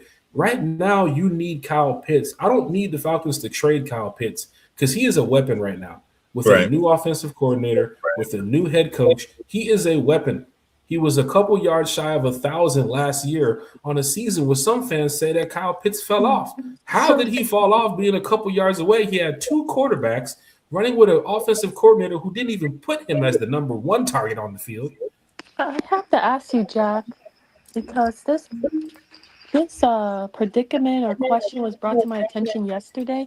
If you had to choose between trading Kyle Pitts or trading Drake London, which one are you choosing? So that's the tough part because people are gonna put Is me in a it situation. though? They're gonna put me. That's tough. That is Is tough. it? It's not tough for me at all, personally, Some would say respectfully. Kyle Pitts because of Drake London's usage and, of course, being as proactive as he is on the field. He is your number one target outside of Bijan. I can see that. If you put me in a world where I had to make one decision to trade either one, yes, I would trade Kyle. In this situation, the Falcons don't need to trade Kyle. I I, need him to be on the field, getting ready to catch passes from Michael Penix or block for Bijan I and don't just know, be Jack. prepared for the As future. a as a former Kyle Pitts defender, I'm stuck between a rock and a hard place personally, because I've been really thinking about it, and I'm no cap guru, so shout out to Scott Karasik like Jurassic, but I don't know if there is a world. I know the cap space is going to be better for us next season, and I know that um, the the cap, total amount is going to go up next year. It goes up every year essentially. But is there a world where in the next like 2-ish years we pay Kyle Pitts, Drake London, and Bijan Robinson? Like, is that possible? That's going to be the tough part because Bijan, as I said before, he's probably going to get $1 billion to play running back. First $1 billion player in the NFL. I agree. And Falcon fans, don't quote me and tag me and put me on social media. Jack Spade said that Bijan Robinson get $1 billion with a B.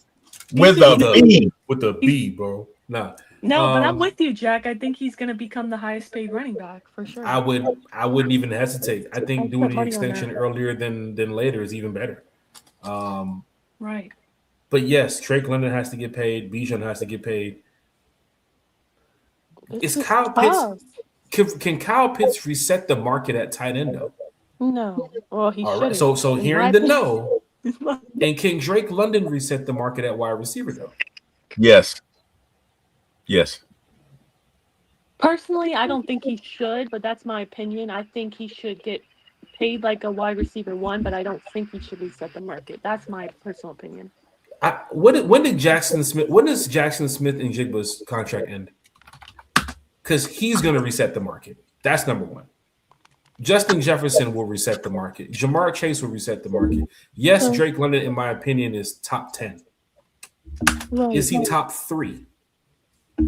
Not yet. But with consistent quarterback play, he can be there. Respectfully, I say this with all due respect. If the Falcons were to reset the market with Drake London, a lot of fans wouldn't be happy. That yes, he deserves a big payday. He's young. He's athletic. He's very good. He's probably one of the best receivers we've had on this team since number 11. And I think Drake would do amazing things here in Atlanta. And I would love for the Falcons to continue keeping Drake here, Bijan here, Kyle here. The only player I see out of those 3 to reset the market is Bijan Robinson. That's just the factual truth that I believe in, just for as a fan, right? But Ian Cunningham, I'm not the Falcons. Kerry, we're not the Falcons. We always say this. We say what we say from one time for the fan. We are not the Falcons. Does Kyle deserve a payday? He is young. He's turning 25, I believe. He's very good at golf too as well. But does Kyle deserve to be the number 1 highest paid tight end in the league? His agent's going to determine that, and the market is going to determine that. And his agent is pretty tough too. I think it's David Mangala, or what's the guy that has all the agents out there? All the players? He has like 4 players on our team, actually. He has AJ, he got a bunch of them. Yeah, right? But I mean, yeah, Jesse Bates too. What's going to determine that is A, the timing, and B, his market value. And so sometimes you don't have to be in the top 5. Let's say you're in the top 10. You had a really good year, and the last wide receiver that got your stats got $30 million, right? And now it's just your turn. And the next available step, the market value says you get 33. You get 33. Who is the highest paid tight end in the league right now? What's his name? Let's find out. Is it the dude from not the dude from what's his name? I thought you were going to say Njoku. That's the one I think of, or maybe George Kittle. I don't know. That's my guess. What's the dude's name? Damn. Trey McBride? It's George Kittle. Is Kittle? What is Kittle making? George Kittle. He's making $19.1 million. Trey McBride is making $19 million.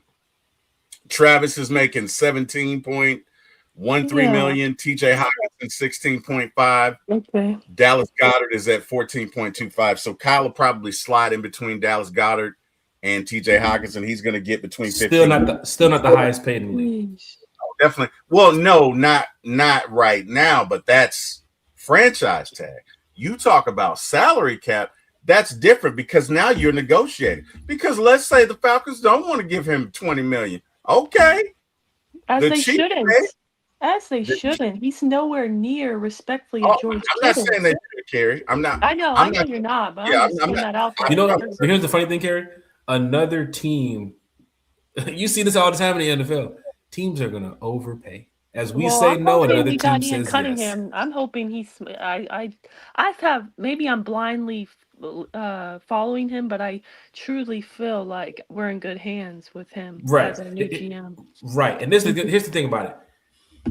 I think the Falcons should just hold a sign up in their office and says, "Don't pay nobody like we paid Kirk Cousins ever again." They should hang a Kirk Cousins picture up in the office with the money sign above it, and just remember that day. Oh my gosh, I saw, speaking of that, I saw like on Twitter the other day, it was like the top worst NFL contracts I saw ever. that Kirk Cousins was number Yes, one. he was number one. I was like, oh, why us?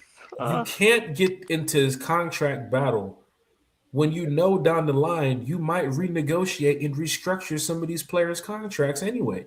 Pay these guys that you can agree to settle on, that these guys will want to play here because they love Atlanta, they love the fan base, they love the Falcons, they love the organization. I see that from players all the time. Sometimes it's not just about the money. You'll be like, damn, why that player stay over there, and why he staying with the Jets for so long? Why he staying with the Panthers? It's because you can negotiate certain things and keep these players here. I know a lot of players might not wanted to see Kyle get tagged and Kyle stay here in the building. But look what we talked about earlier in the free agency market. We don't have receivers outside of Drake. I know we have a couple that's on the brink of the come up, but Falcon fans are trying to move on from a lot of this, right? A lot of people are probably not expecting Dylan Drummond to be on the roster next year or this season. They're not expecting to see Tompkins on the roster this season. Fans will probably look to say, look, we need to bring in some new bodies, some fresh faces to help move these chains. Only problem is we are strapped for cash. There are ways that we can get some additional funds.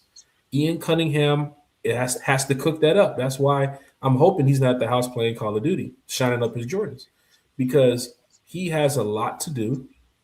He already made 2 moves that can help free up a little bit of cash. But at the end of the day, there are a lot of other bodies outside of wide receiver that are very important. What are they going to do with Charlie Warner? What are they going to do with Tyler Algier? What are they going to do with Caden Ellis? We're an hour and something into the show, and we now mention Caden Ellis for the first time. Well, they're technically not going to be Atlanta Falcons March 11th, so. It's looking like it. See, Bella World's in the chat. Why didn't the Falcons release Kirk yet? Kirk will be released next week. Yeah, March 11th. Yeah. They have to wait for the new league year to start. Sterling Woods. Oh gosh, Sterling Woods. Oh boy.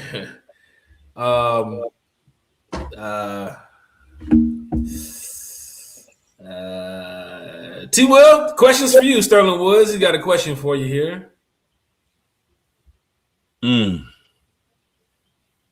See, the only thing is, and that's tough, right? That's tough. I'm glad I'm not the Falcons GM on this one. Really? Because if you pick up Kyler, you're not just bringing Kyler in to be a backup. You're bringing him in at a minimum to compete with Michael Bell. I'm not saying he's a starter, but at a minimum, it's a message to Michael Penix that says, here's your competition. And look, I know it's the NFL, it's a big boy league, but golly, I feel like we really did Penix a disservice with the previous administration. I really do. And I know he's a player and he's a big boy and he's got to look out for himself, but just the way that whole thing was done, just the way that administration was run. The same administration that said, oh, Ritter and Marietta will fight it out. They'll be fine. Right. Ritter and Heineke will fight it out. They'll be fine. Went ahead and got Kirk and then got Penix right behind that too as well. They are both now out the door and we're left with this situation. Yeah, my concern is for Penix's, and look, he's a grown man, okay? Jeez. But my concern is for his psyche. If you bring in Kyler, you are creating a quarterback controversy. Whether you mean or not. You said what? I said he'll be all right. Oh, Carrie. Okay. I like Carrie's composure with that. He'll be cool. He's straight. Cause all right. He's from Tampa. He'll be all right. He's from Florida. You know what I'm saying? Florida boy. I'm just Go ahead. Sorry, go. Reese- I was just gonna say for me, that's an easy answer. Like I'm 100% taking Kyler Murray over drafting a quarterback in this draft class. Oh no, no, no, no. And I'm sorry. I'm sorry. And I apologize. I didn't oh, even see draft a quarterback. I No, didn't. yeah, okay. that's what he So said. this That's what he was the said. other thing. Would you I get apologize. Kyler or draft a I quarterback? apologize. I'm I mean, taking Kyler. if it's one or the other, and I don't have a choice, then I'm getting Kyler. I agree with Carrie, but I Okay. just think in picking up Kyler, you really need to know what you're doing because Kyler couldn't make it with several coaches in Arizona. Now, does he have physical attributes? Yes, A He but lot, a lot does. of them. he could not make it, and they brought in 3 or 4 coaches in Arizona. So Respectfully, I understand, mean, he had a great season 2 years ago. So I'm taking 4,000 Kyler all plus day. yards, over 20 26 something touchdowns. touchdowns, Yeah, like I'm taking 70 Kyler something passer personally. completed rated. And I He know beat us with that 1-12 team that he had that year too as well. When all we had to do was just contain on 3rd down and 16, and he ran back for 40 yards, and then ran up for 30 more yards. I just don't shut get up. it. hey, I'm just saying, I'm if you taking bring Kyler. Kyler here, well, Carrie, let me ask you this: Yeah. how would you feel if we bring Kyler here? How would you feel if Penix ends up on the bench? I mean, it'll suck, but I'm at the point where I just want to win. Like, so Okay, maybe that's cutthroat. Maybe okay, that's why it's 21 carry, but I still okay. believe in Penix and I do feel stop. Look at Jack. He's loving every minute of this. For me personally, the reason why I defended Michael Penix Jr. so much because I feel like he has not had a fair shot yet, okay? Correct, And correct. not only That's that, but correct. he's an eighth overall pick. You don't just give up on a first round pick, Correct, especially at a correct, premium position when they're making like 7 million a year. When correct. you really don't have many other options out there. So to me, like he deserves a fair shot with a competent play caller and head coach and you know no drama with the receivers actually having some receivers besides like Drake and Pitts. Like I don't know, I felt like alone just the whole right tackle situation, I'm still blown away that that was even a thing. Like everybody going into last season was so nervous about Michael Penix Jr.'s blind side because Caleb McGarry was going to be the one there, right? Ky Everyone, all the Falcons fans were so nervous about that, just for it to be like, oh, by the way, he got hurt at training camp, so now he's out. Oh, everybody's like, okay, it's all right. We got Storm Norton. He's filled in well for him before. Oh, wait, no, by the way, he had He's surgery. out. I Too. didn't Right, tell you right. guys. He had surgery today. So actually, we're going to depend on the third string for the season. That's just what we're going to do. And this is no bashing at Elijah Wilkinson, but there was a reason why he's a third string and he might not be back next season, in my personal opinion. Like it's just that's what it is. He was not There was a reason why he was our third string, okay, is what I'm trying to say. And for me it's like it just blew me away that that was the plan, knowing that this is this young man's like first full season as a starter, his blind side, and you're going in with the third string right tackle. I just truly feel on so many levels we did him no favors. And I also feel like if you're going to use the excuse for Kyle Pitts that he's had multiple coordinators, coaches, and like six different quarterbacks, then you need to give grace to other players who kind of had the same, been dealt the same hand. So, um, yeah, that's just where I'm at on it. But ultimately, I'm a Falcons fan. I'm not a player FC. I'm a Falcons fan above all else. So, for me, I want Penix to succeed, but I really don't care who is on the team. I mean, I'm going to support them, but I just want to win. So I take that love it. how you want, how you I want. But love it. to me, like as long as they still give him a chance to compete, Yeah, I'll feel good for him. Like I'll feel happy yeah. for him, and I'm not gonna. But if it's just like, oh yeah, like he's banished, then okay, that's not fair to me, in my opinion. But if they give him a fair shot to compete, then okay, because you need stability at the quarterback position, You and do. I do feel like Kyler would give you more of that versus somebody unproven in the draft. And by the way, not in the first round in a draft that doesn't have a lot of great quarterbacks coming out. Correct. So Correct. sorry, I just went off there, but I would say I'm taking No, Kyler you're Murray. 21 carry. Oh, hey. Time for the fan. This is your podcast too, Carrie. Hey, you're cooking this morning, Carrie. I look. No lies were told. I It's agree with breakfast you. with one time for the fan. It's Maybe- breakfast with Carrie right now. Sorry, Sheesh. maybe I'm just hangry. I haven't had breakfast yet, so Oh, she's not hungry. She's hangry. maybe that's my issue. T. Will, you forgot to get me something in the drive-through. Yeah. So, No, Falcon you know what? fans, Hey, she's spot on, Jack. I mean, look at. no, she said a lot that I can agree with, and of course, some she's things spot that on. you know. I know Atlanta, and you know Atlanta like this. Let's be honest. Let's be dead ass honest. Yeah. We rock with this team. We rock with the 53. Correct. It is what it is. Correct. Any quarterback, it could be Nathan Floyd at quarterback. It could be Jabri Harper at quarterback. You go 5-1, 6-1, 4-0. Anybody turning those keys back over? That's true. Right. That's true. It's just how the business is, just how the nature is. That is true. I would say this: Kenny Pickett, What? Garoppolo. Give me some more names. Zach Willis. Wait. I'm sorry. What is the Kenny Pickett name for? I'm just throwing these names out there because I'm about to get to that too. Kenny Pickett, Zach Wilson, Jimmy G. Guys, we don't want. Oh, okay. All right. Tyrod Taylor. I got you. Tyrod Taylor. Tyler Huntley. Davis Mills. Give me They some know. 50% at that point. I'm Right. okay with Tyrod Taylor. They know they're taking snaps, T-Will, for Michael Penix to come back. Right. Okay. I see your point. Respectfully. I see you. Okay. I see what Kyler you did. Murray is not coming here Right. to take snaps knowing that this is Penix's job. Right. And He's coming in here to tell Coach Stefanski, look how we can run this offense. Hey, bro, I get your boy over there, but check this out. And This to how your we can run this. to your point, Jack, that's exactly why I don't think Kyler Murray's coming here. Right. Not that they've named Penix the starter at all, because they haven't, Kevin Stefanski said, I'm not naming positions or naming starters in February, and they try to spin it like he's not naming Penix the QB1, but no, he handled that correctly. I'm not naming anybody a starter. Like, they got to prove themselves on the field, which I here's like. the thing, Carrie, about this business. If I go out and I say T. Will is one time for the fan.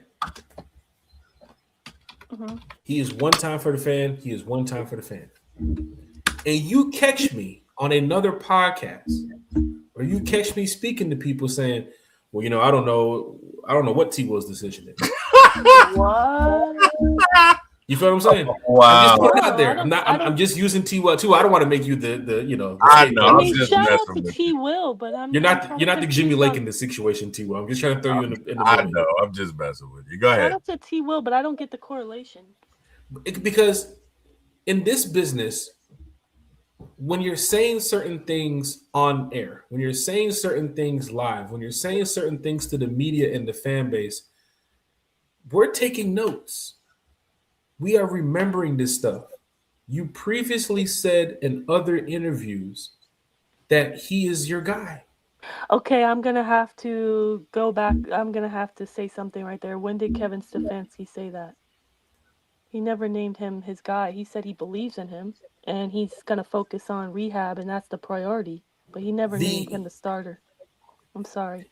The bigger talk for Kevin Stefanski that I got from him, 21. and what Matt Ryan, what I was hearing was, 21 kids. Penix is our guy. No, That's never what I was said. hearing. No. Yeah, I think sorry. Arthur Blank said Penix. Correct. It might have been okay. It was Arthur Blank. I think Arthur Blank. Somebody within that organization said I'm that like, because we're I not heard doing that. this again. But now Somebody said it. somebody said it. No, It wasn't. no. I'm just podcasting. Hey, Oh, let me tell you something. Hey, no, hold on. no, Hey, no, hold on. no. Now. Hey, guys, wait. Hey, Gary. Hey, no, I'm just playing. Oh, Somebody said my that, gosh. but respectfully, T. for Will, a player like Penix, sorry. the fans, didn't put Penix in this situation. Raheem Morris and Terry Fontenot did.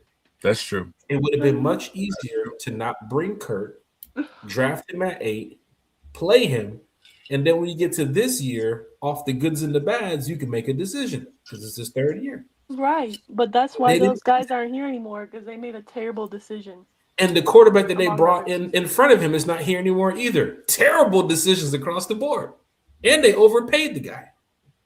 But the Mm. sad part is, NFL media outlets are pointing toward other quarterbacks outside of Michael Penix. Right. Well, that's And an easy. that's the I crazy mean, part. but I don't think it's really crazy coming from a media perspective. Like, that's for one, that's their job, and for two, that it's to get clicks, right? To get people to view their videos, to view their articles, and what bigger way to get clicks than to talk about a quarterback or a franchise that has a question mark with their quarterback is to But create that quarterback controversy from the outside, saying, "Oh, maybe they'll go for this quarterback." Like, very you're not going true. to do that with like a team like the Baltimore Ravens who have Lamar Jackson. Like, Very true. But here's the thing, Carrie. it's Why aren't they doing that for the Bengals and Joe Burrow? because he's one of the highest paid quarterbacks and he's already their franchise quarterback. What do you But he's mean? also battled multiple injuries and can't really stay healthy. It doesn't matter. The Bengals have already paid him a massive contract. They're not moving on from him. They drafted him first overall. And not only that, but the Bengals are known to be a very cheap organization. So they've already paid him all this guaranteed money. I can tell you right now, they're not moving on from him anytime soon. I'm just don't want to get too much caught up in the Penix Don't talk. fall for the We don't wish fall we for the wish him media. the healthy. Right. No, go ahead, Carrie. No, I was just gonna say, Jack, try not to fall too much for the media clickbait. It sounds like you've Oh, of fallen for it a course. little bit. Of course, of course. I watch a lot of things on ESPN, NFL Network. Of course, the other day, people sharing the video of Kyle Murray throwing the touchdown pass to Kyle Pitts in the Pro Bowl, and that video is starting to circulate around again. And of course, now Geno Smith's getting released. The Falcon fans, we have over a couple million Falcon fans, so a couple hundred on Twitter, Instagram, it's Hmm. Facebook. It doesn't move me. But there are talking points that we can talk about when we Hmm. hear certain outlets talk about these things because, we want our guy to be successful. Every single one of those 53 players. Gruden just did a podcast back at the Super Bowl with Penix. Do you know what Penix said? That he's gonna be ready week 1. He also said something that Desmond Ritter said. That No, he's guaranteeing. don't say that. What was the question? Don't say that. Let me get my notes. Yes, yes, yes. The man said it's gonna get done, guaranteed. Michael Penix Jr. to John Gruden on getting Falcons back to the playoffs and to the Super Bowl. The last time we heard that in Atlanta, You got PTSD or something? I did. Mm. My Well, DoorDash was delivered. That's the last time. Oh wow! Oh, call a flag on yourself, Jack. Unnecessary. I'm just saying. That man ain't even in the league anymore. Stop I it. know every quarterback says that. Every player is going to say Right. that. They want to We be got to get to the confident. Super Bowl. We got to get to the playoffs. Well, I want him to just get healthy and go out there and show the world. But you don't think he's doing. In That's fairness, Penix is a lot better of a quarterback than Ritter. In fairness, and he does have. Look, you can make an argument that with the better coach last year and the year before, we've gone to the playoffs twice. Right. So it's not like, and Carrie, I didn't mean to cut you off. I'm sorry. No, it's but okay. It's not like we got Arthur Smith coaching, and this is 4 or 5 years ago. You know what I mean? You do have Drake. You still have Kyle. You still have Bijan. You still have the Fab 4 that we drafted last year. Well, maybe Fab 3.5. Not going to go there. But you've got talent on this team. So at a minimum, we should make the playoffs this year. No excuses. We don't have idiots running the team. At a minimum, we should make the playoffs this year. And you never know what happens once you get into the dance. That is not as far-fetched of a statement as it was when he who will not be named said it a few years. That is true. And I can't get into Kevin Stefanski's shoes or Ian Cunningham's shoes and say things that I'm sure they're probably, talking about in the boardroom. I don't want to throw myself in there. But do you think the talk of a bridge backup quarterback is being had versus we might need to get a starter in the building here because of the fact of this is our first year? I told you this, T-Will, the other day. Do you want to sit here a year from now and say, oh, we could have did this, that, and the third because we're trying to see how it works? Kevin Stefanski just want to sit back for the whole season and say, let's see how it works our first year? Or does he want to go out and try to get a Kyle Murray? Does he want to go out and even look at a Geno Smith? Does he want to go out and get somebody that he knows if we start the season with this offense, with this team going 4-0, 3-1, 5-1, it kind of makes things a little bit differently for Penix now. Does he get the opportunity to come back in during that time? You know this fan base. Ain't nobody, when you winning games and you 5-1, ain't nobody calling for the backup quarterback. Nobody's calling for it. I just feel like, it feels like you're overthinking it too much, personally. But I think, like, if he's truly going to be ready week 1, this is all just talk for nothing. And of course, we don't know the behind-the-scenes details. I'm sure the Falcons have way more updates than we do on the young lad. And we do hope that everything works out tremendously for the young lad because he does have an arm. I think he's very smart IQ-wise when it comes to drawing up plays. Not drawing up plays. When it comes to reading defenses and getting the ball down the field and so forth. The injury is a problem that I think some fans are concerned and worried about. But can he play football? Yes. Can he play football at a high level? Yes. Can this kid take us to the playoffs with this team? Yes.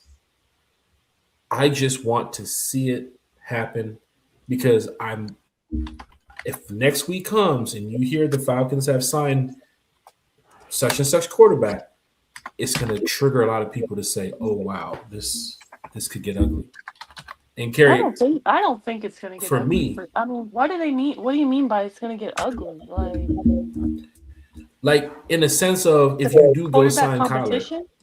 Yeah. If you do go sign Kyler, he's not taking snaps to give the keys back. He's going to believe that he's the starter. Sure, but what if you keep bringing up the fact like, oh, if we're going 7-0, but what if we're going 3-4 or we're going 1-6? Boom. Now there's another side to it too as well. You got to bring up both sides of the coin. That is true, and there goes the other side too as well, Carrie. If you have a 4-4 record, matter of fact, we're actually stretching down the line. That is almost 7-8 games. It could be 2 or 3 weeks with the guy. The thing about it is, where I'll just stop it here for me. I just want to know the timetable of Penix. I think we're overreacting. I think I might be overreacting on the timetable for Penix. And a lot of other people might be overreacting on the timetable. Carrie, you mentioned it. If he's ready to go week 1, well, then you're going to get a Joe Flacco. You're going to get a Jimmy G. You're going to get somebody to come in here for April, May, and June and take a couple snaps because July, August, and September, your boy Penix is back out there. And then we're back playing football. If they don't bring my guy Joe Flacco, I'm going to be so upset. Wait, hold on. What happened, Karen? I just feel like all signs point to Joe Flacco for me personally. He's a veteran. He has the prior relationship with Kevin Stefanski. He knows his scheme. He was the quarterback, Super Bowl winning quarterback when Ian Cunningham was with the Ravens. I just feel like all signs point to him. He'd be very cheap. He only made like $4 million with the Bengals last season. He was playing well despite having one of the worst offensive lines in the league. I feel like ours is miles better. Even though he is old, he could still throw the football like you need him to do. As long as the coverage holds up and the protection holds up, like, he'll be fine. If the protection, that's the one thing about having a quarterback of Flacco's. That's the one thing I'm worried about from Flacco. He can't move. He's going to stand there and throw the ball. And teams know that for a guy like Flacco. Right? Teams know that if you get a guy who's not mobile and you flush him, he's not running out the pocket. It's a sack. And hell, put me out there to run a couple plays out there. I'll be glad to go in there on a 3rd and 1 and Taysom Hill at one time. But I just need a guy who's mobile. I need a guy to move around. This league is mobile. Every quarterback in the league can get after it. Even Matt Stafford sometimes might go 5-6 yards down the field. I just need some guys just to get it down the field on opportunities where if you can't get the ball to your receivers, you can get out the pocket. That's all it is. Yeah, and well, I see Flacco, sometimes they do like that and he gets sacked. Yeah, but if you're comparing him to the last season with the Bengals, like their offensive line is terrible compared to ours. So, and at his age, you can't expect him to be really being able to move in the pocket much. He's not that guy. He's over 40 years old. And the expectation, if it truly is that Penix is going to be ready week 1, you're bringing in a veteran backup, in my opinion. Right, and I think that's where the Kyler Murray and the Tua talks and all this stuff is coming from. So I apologize, fans, if we spend too much time on it. It's usually coming off of the fact of they don't know the timetable of Penix. Everybody's expecting week 5, week 6, week 7, week 8. And then some people are expecting week 1. Only people that know this are the Falcons. Right. I'm not expecting anything, honestly. Right. Except so I think for me, I might have overreacted on just the timetable of Penix. That's why some of these names get thrown out. But I have no problem. Any player they bring in here, I'm going to support under the 53 because that's what a Falcon fan is.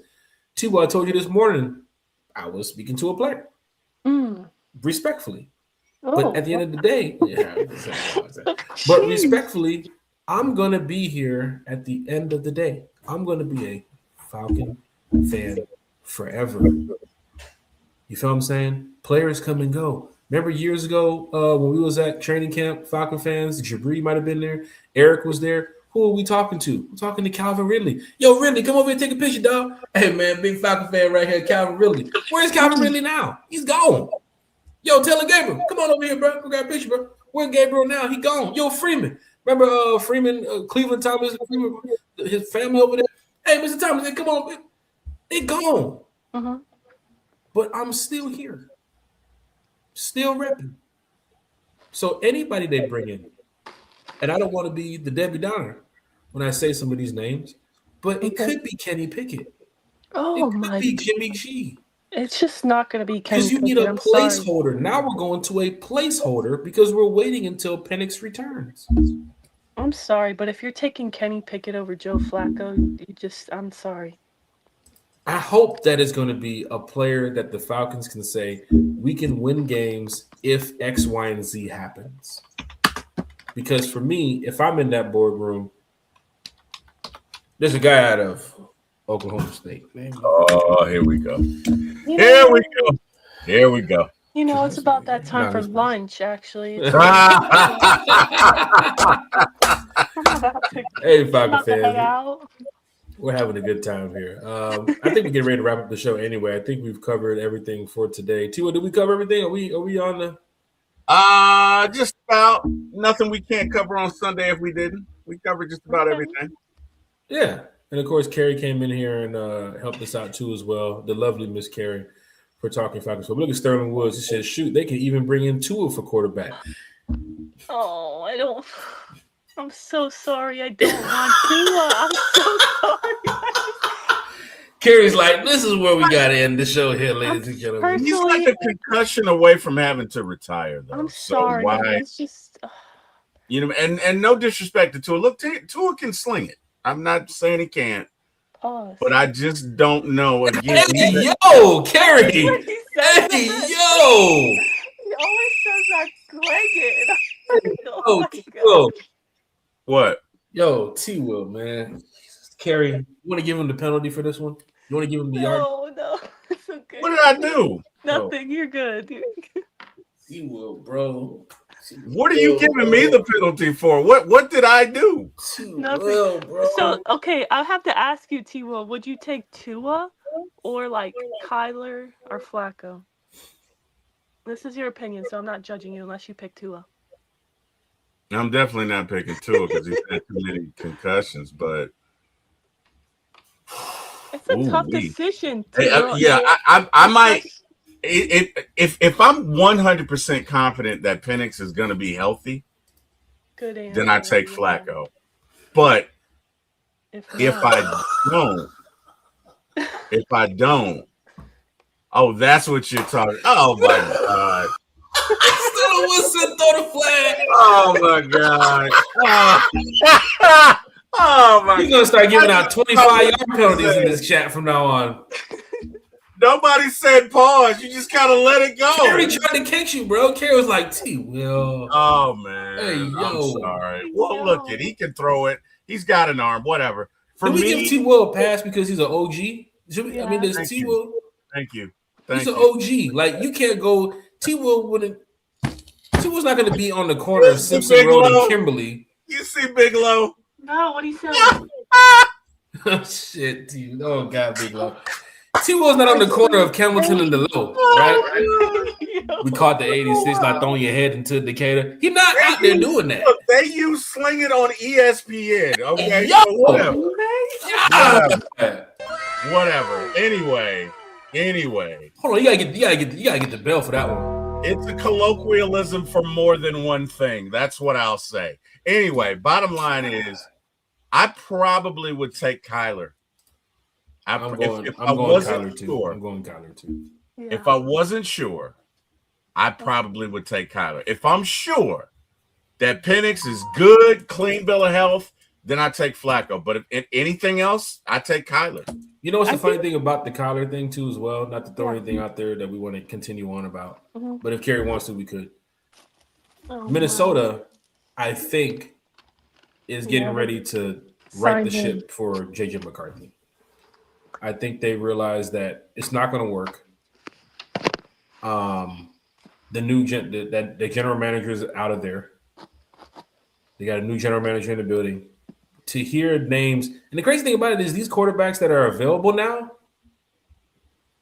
they're coming from environments where they had losing records. They had teams that were bad. The Raiders were bad. Geno Smith is gone. The Dolphins were bad. Tua's gone. The Cardinals were bad. Kyler is gone. Were the Falcons bad? Kirk Cousins bad. Okay. Raheem Morris bad. But and they're gone. So it's like Zach Robinson bad. I don't know. You know what? You better not hope Zach Robinson cooks us in Tampa this year. No, you know what's hilarious, guys, about that whole thing is I see like a Bucks beat reporter saying that the Bucks have an edge to sign Tyler Algier because of Zach Robinson. I'm like, you have no idea, like literally. And they're gonna release their backup running back too. They just announced the other day they're releasing their backup. Who's their backup? The guy behind Bucky, what's his name? Some bum. I don't want to. You said some bum. Yeah. Oh wow! Dang, I'm sorry if you're listening, Rashad White. I'm so sorry. Yeah, I don't think Rashad White is a bum. Matter of fact, I wouldn't mind having him here, backing up Bijan. I'm so sorry if you're listening, but no, the only point I was trying to bring up is like I find it so funny when people who don't follow your team closely like try to make points on your team, and it's like you have no idea. I feel like number one thing that Tyler wants is to be a starter somewhere and a starting opportunity. If his only option was to be a backup, why would he even want to leave Atlanta? He wants to go be someone's number one, right?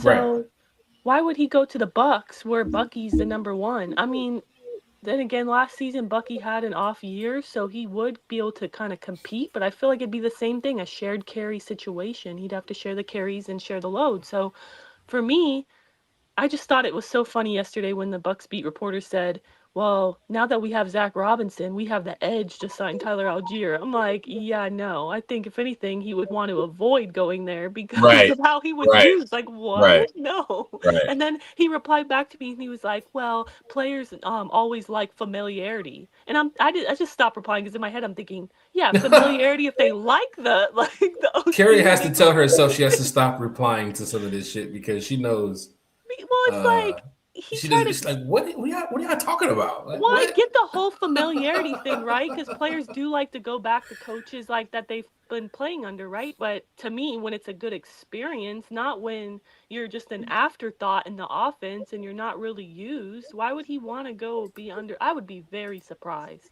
if he went to Tampa. Like, honestly, I'd be shocked. You know what's funny? A lot of teams right now in the NFL are set with their quarterback, but then there's some teams left available that need a quarterback, and it's fitting for the ones that are somewhat decent, somewhat available, could find their quarterback shortly in a matter of days. The Jets are looking for a quarterback. The Vikings are looking for a quarterback. I think the Raiders are probably going to be drafting Fernando. Of course, the Dolphins will be looking for a quarterback too as well. Daniel Jones, unless somebody comes and gives him a big contract, he looks like he'll be staying in Indianapolis. What does the Cleveland Browns do? Do they keep Deshaun Watson? Is his name going to be out there in the market soon too as well? Is that something that we can look forward to? The Falcons, people keep throwing that Penix situation in there. Could we be in that market for a quarterback? What do the Saints want to do? Are they going to stick with Tyler, with Show, or Spencer Yeah, they're Rattler? definitely they believe in Tyler Shuck, unfortunately. And he Well, actually looked better as the season went on, unfortunately. well, I know next week is going to be interesting, and I can't wait to see what the Mhm. Falcons do. Um, Ian Cunningham has a big weekend ahead of him. You said, Carrie, I think you said March the 9th, which is right around the corner. Monday. Yeah. Um, we could have some small moves happening, and then March the 11th, and then March the 13th too as well. So Monday through Friday is a very interesting week for the Atlanta Falcons. They just restructured Deshaun Watson's contract again. Sheesh. Maybe Tom Munkin said we can do something with him. I But there's wonder going to if be he's ever going to play in the NFL again. I do oh, wonder that. Deshaun Watson. I haven't seen the. When was the last time Deshaun Watson played? 2 years I think ago. 2 years ago, and he looked bad when he did play. I don't Yep, know. And who yep. wants to be, if they release him finally after that terrible contract, I wonder if anybody will want to even touch that situation based off of, like, accusations and stuff. What is this right here? So see Falcon fans. Okay, so I'll go over it. I know T. Well, you did something called social media on your podcast the other day, Mm-hmm. like a social media check-in. Yep, I have yep, a yep. Falcon fan here who has a decent following. He's saying Kyler Murray is expected to sign with the Vikings. There's been no indication of mutual interest between Murray and the Falcons as of now. Does it say per source? There's Ah, there's no per source. ah. Oh, Oh, no, wow. I'm just curious. Oh, wow. Woo, I woo. have another Falcons fan. Because why is a 21 Falcons carry. fan no? Because why is a Falcons fan saying that? Like, I have another Falcons fan that just stated that they would love to have Geno Smith here in Atlanta. What do we think about that? Geno has been a backup for years. I think get he Geno. understands his role, but the starter role got to his head after Seattle. I think he played well in Seattle. I think what went wrong was when he went to the Raiders, Mm-hmm. he did not play well under that scheme, which is why head coach got fired. The whole offense was not good. He Geno definitely had Smith, an I ain't gonna underperforming. lie. Man, I done seen Geno light it up. Really? Yeah. I didn't see Geno light it up. I went to that game in Seattle a couple years ago when we played against the Seahawks and we beat them, and I was like, Gino's a starter in there for that reason, man. I mean, he there's some backups that get a second chance. Sam Darnold was one of them. Jared Goff, I mean, he was not Jared Goff. What's the guy's name? I'm sorry, Jared. I didn't mean to say your name. What's the other backup quarterback? Geno Smith, Sam Darnold. There's another one. But possibly, if the money is right, we can't overspend right now. One thing you can't do is overspend on a quarterback. We're not trying to do that. We're trying to get wide receiver 2, 3 in the building. We're trying to get, if Caden Ellis leaves, you need a position to fill over there. You know what's funny the other day? Arnold Ebiketie calling out the beat reporter for the Carolina. I don't know if it was the Carolina Panthers. You see that, Carrie? Yes, I did. That was hilarious. I love when players do that. I do. That lets you know that they're online. And not only does that let you know they're online and they see what's being said, but it also goes back to what I was saying earlier in the show, that you can't feed into all the media, what they say and put out there, because a lot of it is for clicks. Like, That's how they get paid. They get the most views and the most clicks, and they have to put out a crazy headline to get those views and clicks. So, a lot of players are now quoting these statements that are put out there and Carrie, are these players typing in their name in the search bar? How would Arnold know that this report came straight to him? It could be that, or a family member or friend sends them this and be like, "Is this true?" I think that could be it. Or we do have Uncle Lou watch the podcast too as well, so Uncle Lou can, Shout out to Uncle Lou, yeah. Shout out Uncle Lou. He's a cool dude. I saw him defending Tyler the other day too as well on a Bucks post. That's the one I'm talking about. That's exactly the one I'm talking about, and I loved every minute of it. I'm like, yeah, you tell him. Why would it's good to see Falcons stick up for Falcons. Family too as well. This has been an interesting podcast, an amazing podcast for today. I had a great time. Breakfast with One Time for the Fan. Once again, Chad is so truly grateful to come in here, talk Falcons amongst each other, content creators, Big Low Country, the Dixon Way is in here. Of course, we have so many people who jump in and jump out the chat, watch the podcast, and Apple Podcasts, Spotify, and Amazon. So many people listen over there and they watch the YouTube replay and recap after. Y'all are amazing. Like, this is the reason why we sit here for an hour or 2 hours, even 3 hours. Hell, we done been here 5 hours. Got TP Malik in the chat too as well. Travis Preston's in the chat, man. Big shout out to TP. Talking Falcons, having a good time.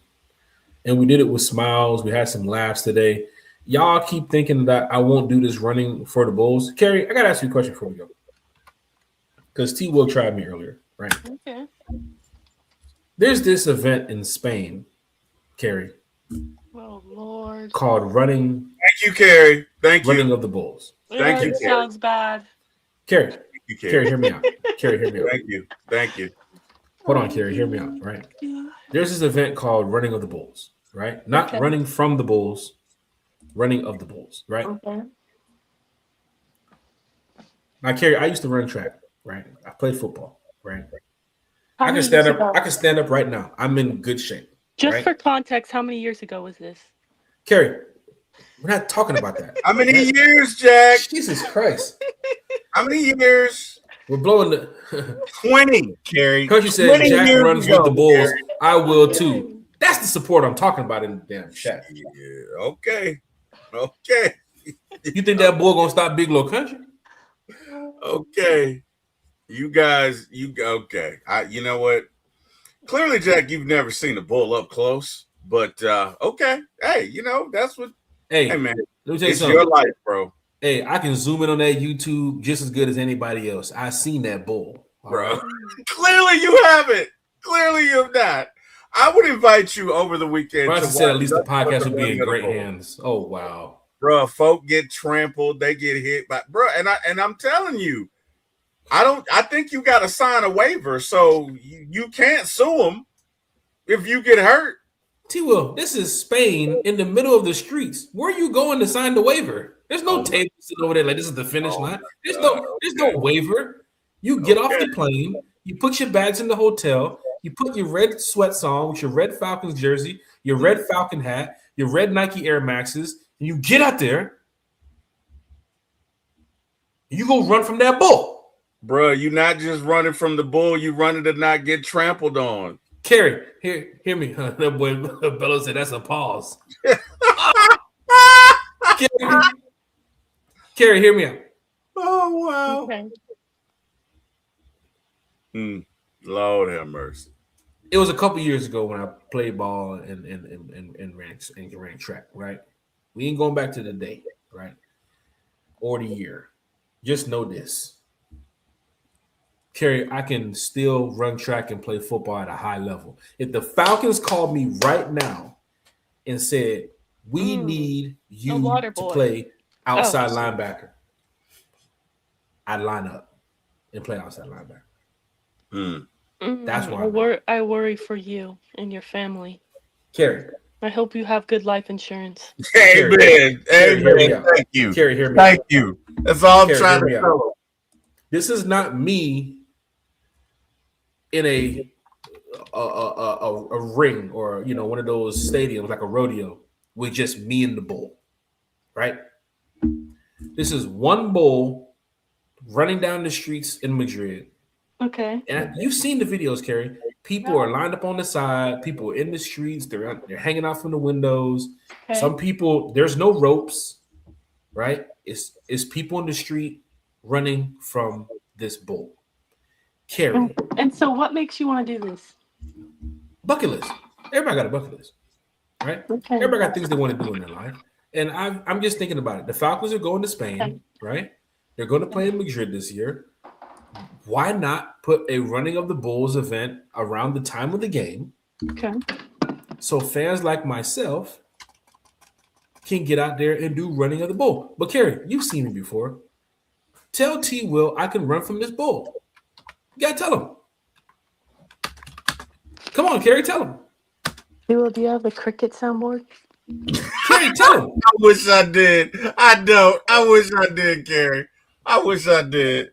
Look, I'm just trying to keep Jack Spade alive because he's Kerry, about. I'm very. How Kerry, fast I'm can you concerned. run? A bull can go up to 35 Kerry, miles if you an put hour. me in the combine. And, hey, he ran track 20 years ago, Kerry. Bro, I ran the 100, the 200, the 4x4, and the 400. I will outrun this bull, dog. I am worried about you. I'm truly worried about your well-being making this bucket list decision because a bull can run up to 35 miles an hour. Thank you. I will smoke that bull. I'm like 50 miles per hour. I'll smoke that bull. Jack, what's in that cup, man? You drinking Tito's this morning? Man, it's Arizona, man.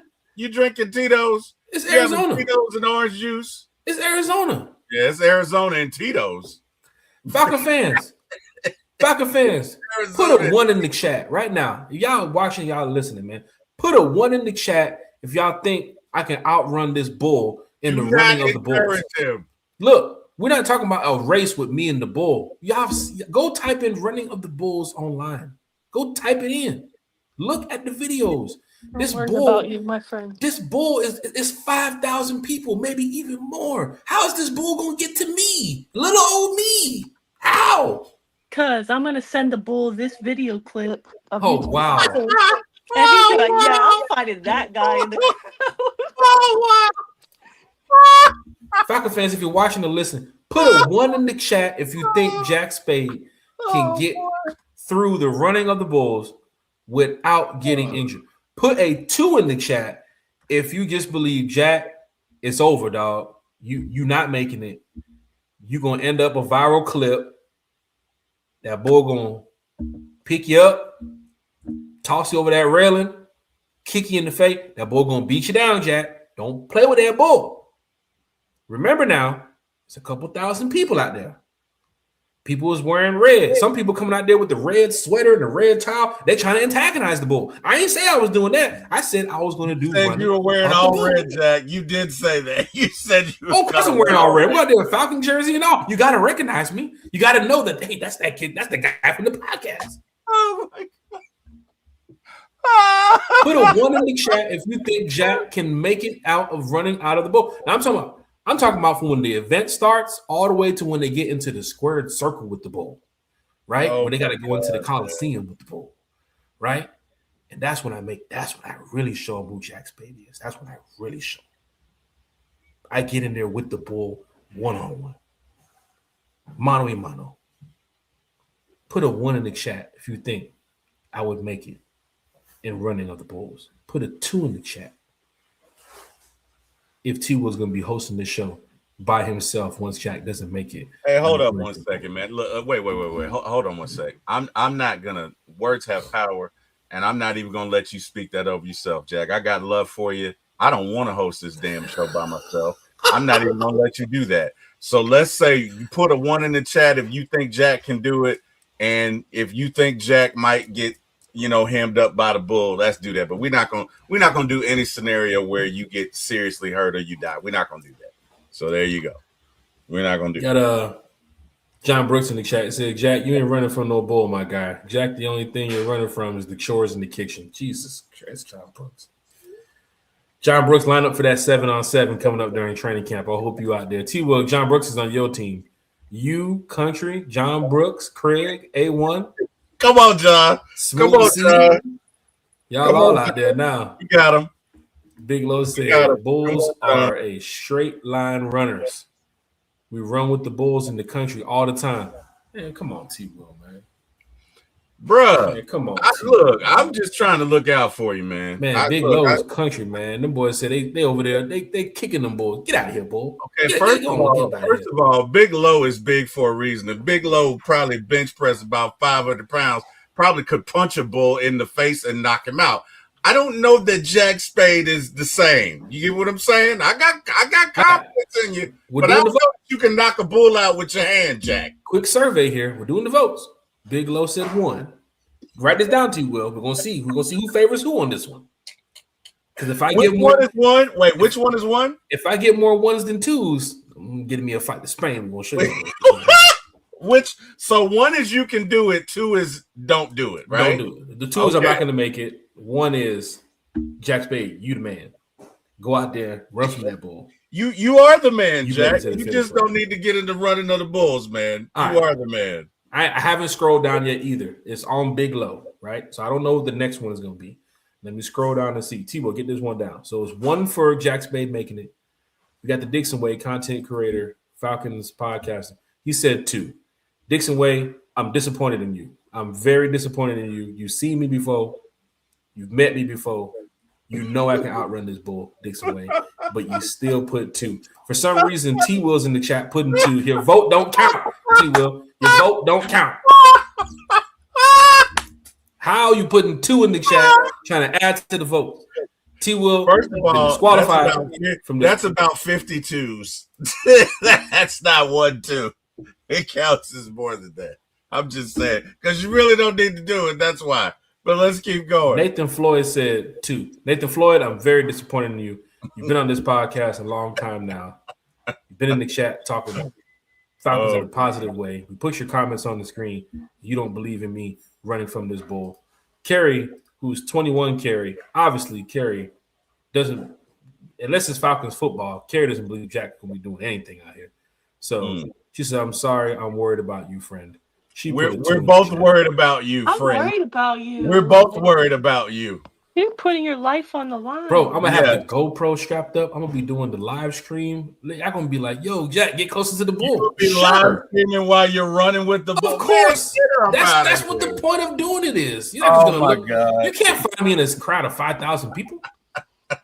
You got to get the live stream, the IRL, bro. So you're going to get baptized by the bull on camera live on the internet? Oh, my God. Dixon Way said someone streamed Jack getting trampled. Oh, my God. Dixon Way, crucial. He says someone streamed Jack getting trampled by the crowd and the bull. Shout out to Dixon Way. We're not even going to have to do that, Larry. Jack is actually going to do that to himself. He literally just said he's going to strap up a GoPro. Jesus, man. Jonathan Bell said 1. I got your back, Jack. You can do it. He said you can do it. Don't you listen to Jonathan Bell, man. I have to ask Jack, for the 1s, do they truly believe you can pull this off, or is it more so they just want to see that viral video? Yeah, they want to see you do it. They want to see you try. Don't let me go find old track footage of me running the 4x1 and the 4x4. You guys gonna see it and say, "Holy shit, Shaq's finna really outrun this bull, bro." This right here, bro. I'm How telling fast you, do you run now? Like, what is your 40 now in my 40 now. 2026? Oh The my big god, what did the 2026. kid from Georgia run? 4.28. Not this kid from Georgia. Oh shit. Not that. I know you're not about to compare yourself. I know you're not about to say that's how fast you run. That's tough, Carrie. There's no way. I gotta see this. If you You can run. run that fast in 2026, wow. I'm running like right now a 40. I probably run a 4.38. no, you do not. Oh my. No, you do not. I'm No, sorry. you You do have to not. speak up against this. Can y'all hear me in the mic? I probably run a 4.38, 4.3. Split When are time these 4.34, podcasts? 4.3, 4.4, Jack, when are these 4.44. podcaster Olympics happening? Because I need to see if this is really real. Line me up. Let me tell you something. Line me up against any one of them Falcon players right now. Oh boy. Oh, Oh Lord. Line me up. D Offord, if you're listening, line me up. oh. Oh Lord. AJ, He if you're offered if listening, you're listening, he's ready to get cooked in AJ, if you're Matthew. listening, line me up. Kyle Pitts, you Hey listening? man, Line look me here. up right now. Look here. Jack. Smoke y'all, boy. Jack, I'm your friend. I'm gonna always tell you the truth. And look, Falcon Please, players. please do Look, not try to go run with the Bulls, Jack. if you line me up in front of Coach Stefanski, that might be your Oh. job. Oh, That might be your job, bro. oh, Don't want to do that in oh front of wow. Coach. Don't want to do that in front of Coach, bro. Smoke Oh y'all, wow. boy. Okay. Sterling Wood said 2 unless you push someone down. Hey, man. You in my way. If you in my way, you know. Jonathan Look at Bell Christy said Lewis. you said you gonna be on World Star. Christy Lewis said 1. If you run for your life, I think you got this. The Dixon way says -1. Oh, damn. Oh, wow. That's tough. Jonathan Bell said you're gonna be on World Star. He said, I'm just a hype man. Sheesh.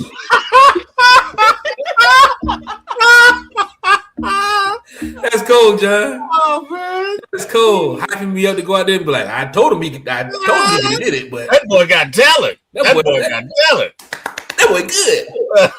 That Good boy and terrible. good. That boy got talent. Good and terrible. Chris Lewis said, how old is that old track footage? Look, Chris That's Lewis, what I wanna don't know. play me. man. Christy, it's in black and white. Hey, you know what? My old track footage just about is in black and white, so I can't talk about not track footage, but on the football field. So I can't talk about That that. boy Nathan Floyd said, I'm running 6.5 in the 40. Oh, don't disrespect me, Nathan Floyd. Boy, line me up. I was thinking of 5. I was seriously thinking of 5. Yo, I mean, Country. it's been 20 years, bro. I know Country be cutting these videos. Country, I need you, bro. We finna run this 40 coming up at this Combine Olympics, at this Content Creator Olympics. I'm going to smoke y'all boys. Smitty can't outrun me. Berto can't outrun me. Tag him right now. Tag him. Damsky can't outrun me. Who I got else? Chris A1 Forever Sports. I smoke Chris A1 right now. Chris, you in Atlanta right now. Let's meet up right now. Chris, I don't Chris, think you tag do that. A1 right now. I don't think A1. you'll do that to Chris. You I wild. got I'll smoke A1 and some church pants. Oh. I got Chris. Oh wow. Chris.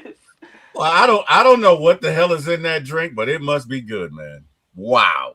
ATO251 in the chat, man, said, don't do that to yourself. You're going to get roasted. Yes. Man, line them up, man. Oh my goodness. Line them up. Dixon Way said, I don't want to hear no Al Bundy track stories. Man, you playing me, Dixon Way. This ain't no poke high. What's going to be funny, Kerry, is when he lines up the race and that hamstring goes and he's like, ah. Oh, my Line goodness. me up right now, man. Oh, my goodness. Y'all in the ATL. I'm in the ATL too. See that, son? I'm in the ATL too. Okay. Line me up. All right, Jay. Wow. Telling you right now, I'm running at least Streamer Olympics. Yeah. We doing the Content Creator Olympics. Yeah, everything that we talk about, this Spades game, that 2v2 on the basketball court, everything, 7-on-7, everything. Yeah, we running it. I'm worried for you. I'm worried for you, bro. I really am, bro. Line me up. Matter of fact, I'm finna go hit the gym right now. Y'all playing with me, man. Wow. Boy. Let me find a bull here in Atlanta. Let me find out there's a running from the bull here in Atlanta. You gonna rent a bull to practice with now? You want? Oh my god! You know what? I'm just gonna shut up, man. Bro. Look, you know what type of athlete I am. I was watching the Winter Olympics the other day. T. Will. Mm-hmm. I was watching the curling event. You ever heard of curling? Mm-hmm. You know they got one over there in Gwinnett at the Infinite Energy Arena. You know they do that over there, T. Will. I'm about to go sign up for curling. All right, brother. Hey, man, I'm here for you, Jack. Either way, outside this year, I'm here for you. Just tell Carrie and I what hospital you want us to put you in, and we'll come check you out.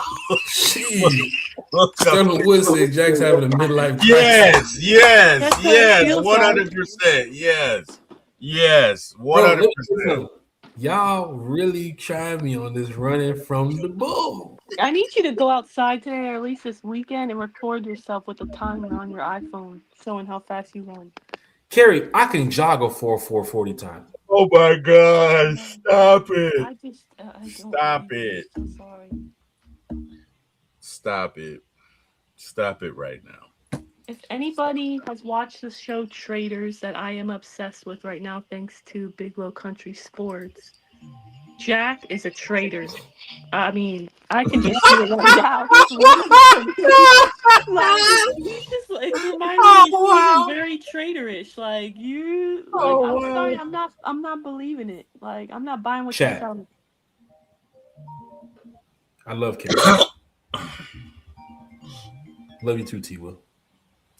But let me tell you, man, I love you, brother. No. You go. Chat, let me tell you something.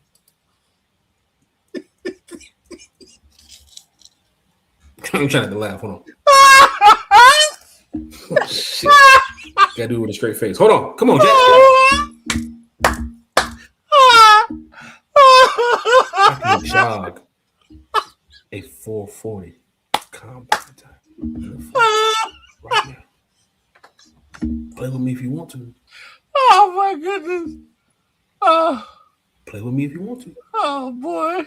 Y'all gonna be at that content creator Olympics like, holy shit. Who picked up Jack Spade on the team? Who guarding him? Holy shit. Somebody roll Jack around. Is he all right? Bring him a Gatorade. Is he okay? Oh my. Oh man. Hey man, when are we gonna make this podcaster Olympics happen, Jack? We've been talking about it for like 2 years now. T. Will, now that you say that, I've been trying as the producer of One Time for the Fan. I've been trying to get it all worked out, set up, location, date, all this, participants.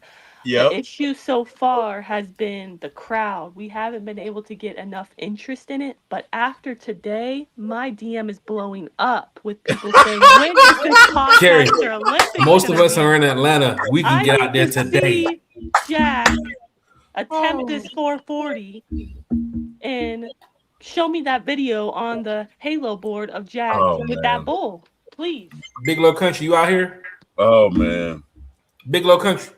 You got Big Low. You got Dixon Way in the chat. You got Georgia Texas boy. You got some. I'll do this for y'all. The very first day of open to the public training camp for the Falcons. Y'all know when we sitting on that grass? You know when we out there? That's the perfect environment. That's the perfect setting to break the record. I'm gonna run the 40. You gonna run on the hill? No, right there before you get into the. We got to sit out there with your chair. Remember, before you get inside the facility. We got to line up outside the gate. Oh, okay, right there. It's a straight, flat patch of grass. I don't know that it's flat. It's kind of sloped, but okay. But where we normally sit, not the one closer to the fence. Where you normally sit closer to the street. Okay. I'm gonna show y'all. Okay. I'm gonna show y'all 440. I'm gonna show y'all 440. Okay. Lowe said his 40-yard dash is on his channel. He said he said he's gonna he believes in showing what he's got, man. So Carrie and I just need to know, man, when are we making this podcast or Olympics happen? Lowe, when are we making it happen? I'm calling all the content creators out. I want to see Smitty line up. I want to see Georgia Texas boy line up. What about Tidy?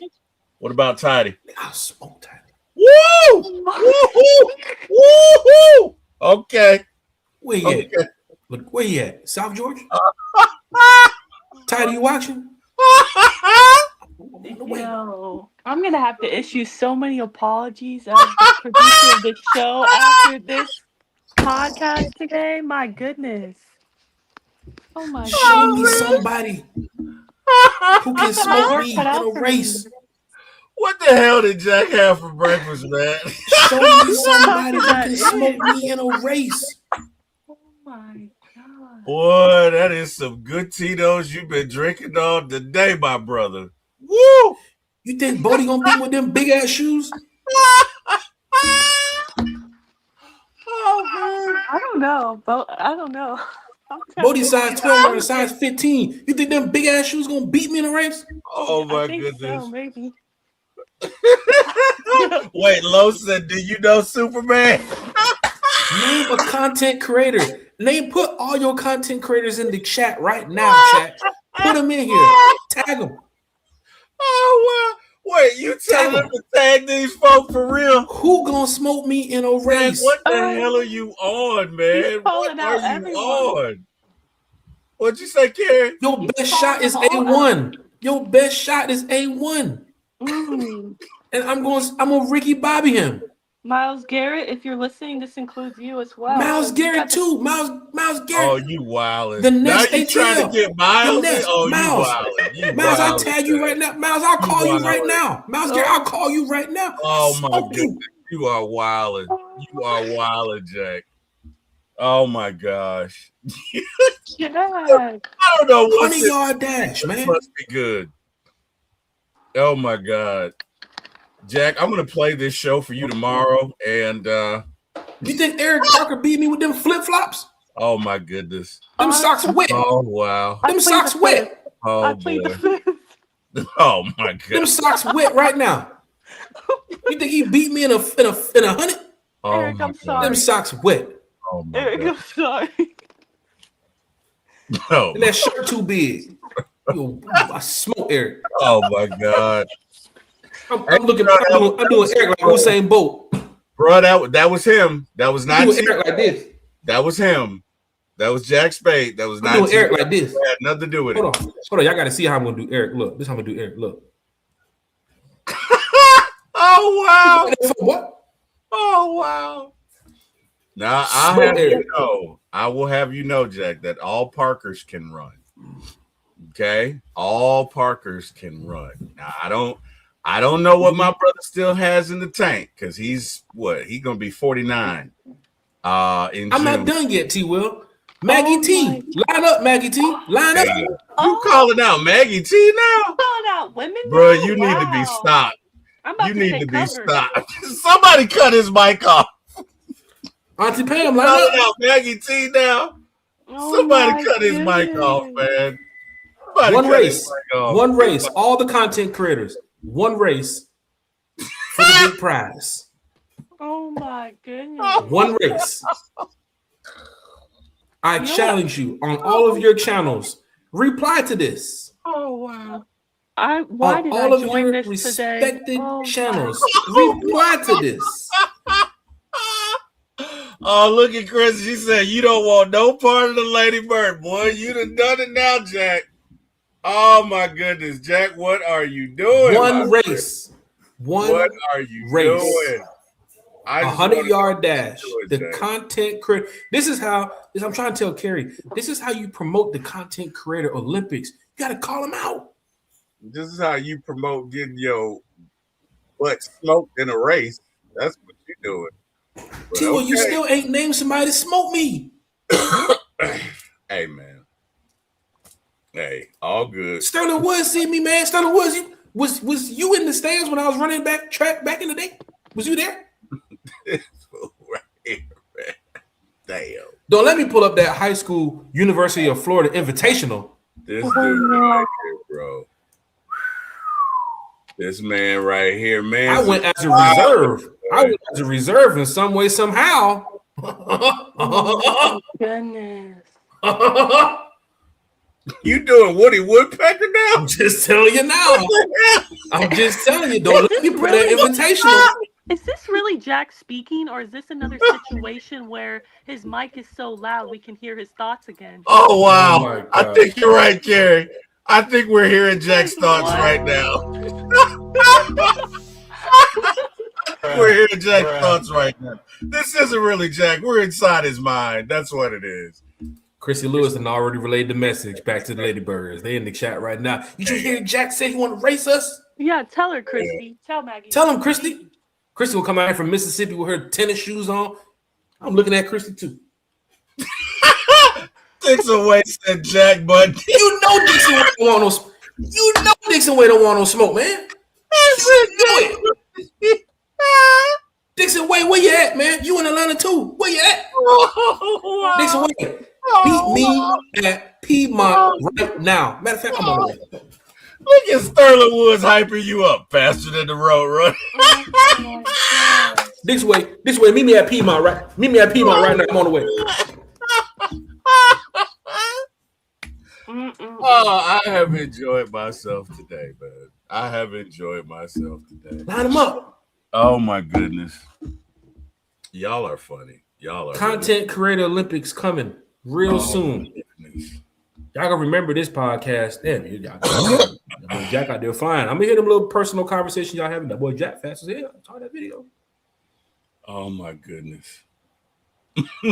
Y'all are funny. Faster than the Road Runner, boy. I'm speechless. Don't get me started, man. I'm speechless too. I can't believe I woke up and decided to be part of One Time for the Fan this morning. My goodness. You did a great job too. My goodness. You did a great job too. I don't want to catch any strays when the content creators put out like their response video to your rap dance right here. Like, I don't want to be part of it. They might call me out. I might catch Raymond Collins said, I don't Jack want in the smoke. car. Raymond Collins, line him up too. You in the chat for you line him up too. You trying to get here? Somebody cut his mic off, man. Somebody cut his mic off. Cut his mic off. I'm gonna be like, who that down there on the end? Is that Raymond? Oh my goodness. Oh my. Raymond, you placed 8th. Oh man, this dude, man. Float like a butterfly, sting like a bee, baby. My God. What about Birdo and Bro Talk? You think What about him? Oh man. Did you see Berto throw that football? Oh goodness. Oh, Unfortunately, I wasn't there that day. Him and T Will dodged me when I came to training camp. oh no, I ain't that. I didn't do that. I'm just I kidding. didn't do that. We just gotta coordinate better next time, but it's okay. But hey, I will call Berto right now and tell him I'll pull up and race him in the snow. Race him in the snow. Somebody barefoot. Stop him right now. I need some of what Jack has this morning. Start I don't know. Whatever it was really good. You hear me? It was really good. I'll race Berto in the snow barefoot. Damn. Oh gosh, Maggie's here. Hey Maggie. Hi, Maggie, let's go. Good to see you. Oh wow. Well, go ahead, Jack. Go ahead, Jack. Hey, shout out to Maggie. Shout out to Maggie. Everybody go follow the channel. Don't do that. Nah, Jack. Everybody go follow the channel. Same energy. Say it with your chest. Same energy, Jack. Where did Georgia Texas boys show it from? Where the hell y'all showing up from? Where the hell y'all coming from now? Georgia Texas boy has a podcast now. Is he? I said it to him too. He in the Olympics too. Maggie and Georgia Texas boy, y'all have been challenged to a race. Apparently, Jack woke up. I don't know what the hell Jack's drinking, but he said he could beat all the content creators in a race. Your boy Deezy, man. Maggie, he included you and Georgia Texas boy as well. He said none of y'all want this smoke. Now that was not me. That was him. Okay, that was this dude. That was not me. Okay, so you know. Shout out to my boy, your boy Deezy, man. Hey, in the chat. He said I got Leon Scottsdale speed. Hey, content creator Olympics, man. The 100-yard dash. All you content creators gonna get the smoke.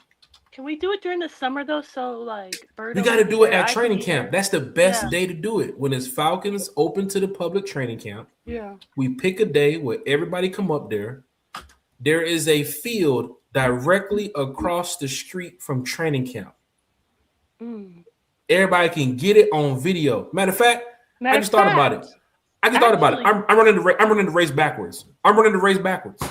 Actually, you just made somebody cut his mic off, man. My good friend from Fox 5 Atlanta, Kelly Price, you know, we're mutual contacts. I'm going to tell her she could come up to training camp and get this all on video so it can make the news. She might want to. This is good footage right here. This is some good stuff. You know who's going to be out there too as well? Myles Garrett getting smoked from the bird's nest. Getting smoked. Oh God! I'm so sorry, Myles. He's oh man. He's on one today. I don't know. Is. I'm so sorry, Myles. Please. He's on one today. He is on one today. Myles is like he's never been the same since he said he drafted a kicker in the 3rd round of the fantasy football. The defense in the 5th. Remember Myles' face? Like he couldn't believe you. He was Myles got on me that day. Myles got on me that day. He was in shock. Like he did not do that. ATL 251 says, "Go ahead and call out Julio while you at." Man. No, might call out Casey Washington. Hey, new Julio, not old Julio. Not old Julio. Oh wow! Not blazing fast. Not Julio with the ponytail sticking up dreads on the Bucks. Oh no, not Julio with the hair. Oh okay. Hey, let me tell you something. Oh, he's on his T-Will now. Let me tell you something. Oh my God! Now he's singing, Terry. Jeez. Whenever you need it, I'll be there. Oh my God, this dude right here, man. Whoever brought Jack Spade his breakfast this morning, what did y'all put in it? That's what I need to know. Woo! This dude is flying high, man. I haven't seen you like this in a very long time. I don't even know if I've ever seen you like this, to be honest. Man, he's feeling it right now, man. He is feeling it. We had a good time talking Falcons football in the chat today. Maggie T has joined the chat now. She says, I am competitive. I'm going to tell you right now. That's code for she going to whoop your ass in that race. That's code for she's placing 2nd or 3rd. Oh, wow. Okay. Oh, okay. All right. Oh, wow. Nate says DoorDash brought him his breakfast. I don't know, Nate. Maybe, you know what? I'm not even going to crack that joke. I'm not even going to do it. Falcon fans, reply to this on your content. When you get your podcast up, when you do your live shows, the Content Creator Olympics is coming. Lord have mercy. I want to see it to believe it. The 100-yard dash. We're going to have a spades game. We're going to play 7-on-7. You get a little basketball out there too as well. You never know what event we can do, but we got to get this Jack, I want to see a arm wrestling contest. I mean, Big Low is that's Big Low all day. Like, I think that would be great.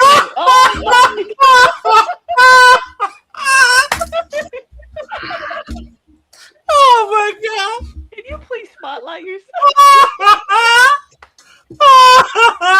You think Big Low? About. You think Big Low got a python like this? Oh wow. Big Low? Oh my goodness. I'm taking Big Low all day. Think Big Low got guns like this? Oh my God. Niggas call me to go overseas. You don't see these guns like this? My Prize Picks account is gonna be looking real good after the Podcaster Olympics because I'm just gonna be betting against Jag every single pick. Because ain't no way you're beating Country in a arm wrestling. Hell no. It ain't even going to be close. It ain't even going to be. Country will beat you with his left arm. It wouldn't even be close, bro. Sheesh. It wouldn't even be close. Oh, my God. Oh, my Falcons God. fans, hit that like, share, and subscribe button, man. Woo-wee. John Brooks, hit that like, share, man. Big shout out to John Brooks. Boy. Mac Town Dirty's in the chat, man. What up, Mac Town Dirty? This was fun. We had a great time today. Good laughs, good vibes. Always a good time. Who's that? Georgia? You got Georgia Clay in the chat? Should be shouting Georgia Clay. Is it me or does T-Will mic get louder every time he laughs? Somebody check his mic. Oh, T-Will got the best bottom mic today? Oh, no. Oh, wow. T-Will did make that run to CVS before the show. T-Will, is that where you getting it from? Oh, wow. Oh, my goodness. Wow. Oh, you see what Dixon Way said, Jack? Is this really real? Like, You see what Dixon Way said? John Brooks in the chat. He got it. John Brooks, you roasting hard. You line up too. You a content creator now too. You'd have turned into Apollo Creed. I want you. I want you. Right. John Brooks gonna be back there like, put the noodle down. John Brooks gonna be like, God damn, he fat. oh my. Hold on, John Brooks, you see me? Water, boy, y'all bought some water. Is it cold? Jack, I want you to take 3 hours and come back and just watch this show. Dixon Way said, put that noodle down, Jack. I want you to come back and watch this show and just give us your thoughts on what you think about it. That's all. Look at Maggie. Look at Maggie. Icy hot dog old joints today. Oh, that's a good one. Oh man, Nathan Floyd, everyone showing up in their 90s starter tracksuits. Oh god. Oh my goodness. Yeah. Look at Georgia Clay Dre says, I gotta laugh like a dying car horn. I never heard that one before. Oh, That's interesting. Hey man, it's my laugh. I mean, there's nothing I can do about it. It is what it is. You know what I mean? I'm not gonna stop. So like the battery going out? We're gonna have the craziest laugh at the Podcaster Olympics. T-Will running too. He ain't got time to laugh. He got to line up. T-Will is not lining up. Jack, you fast. You try laughing and running at the same time, T-Will. That boy Jack fast as hell.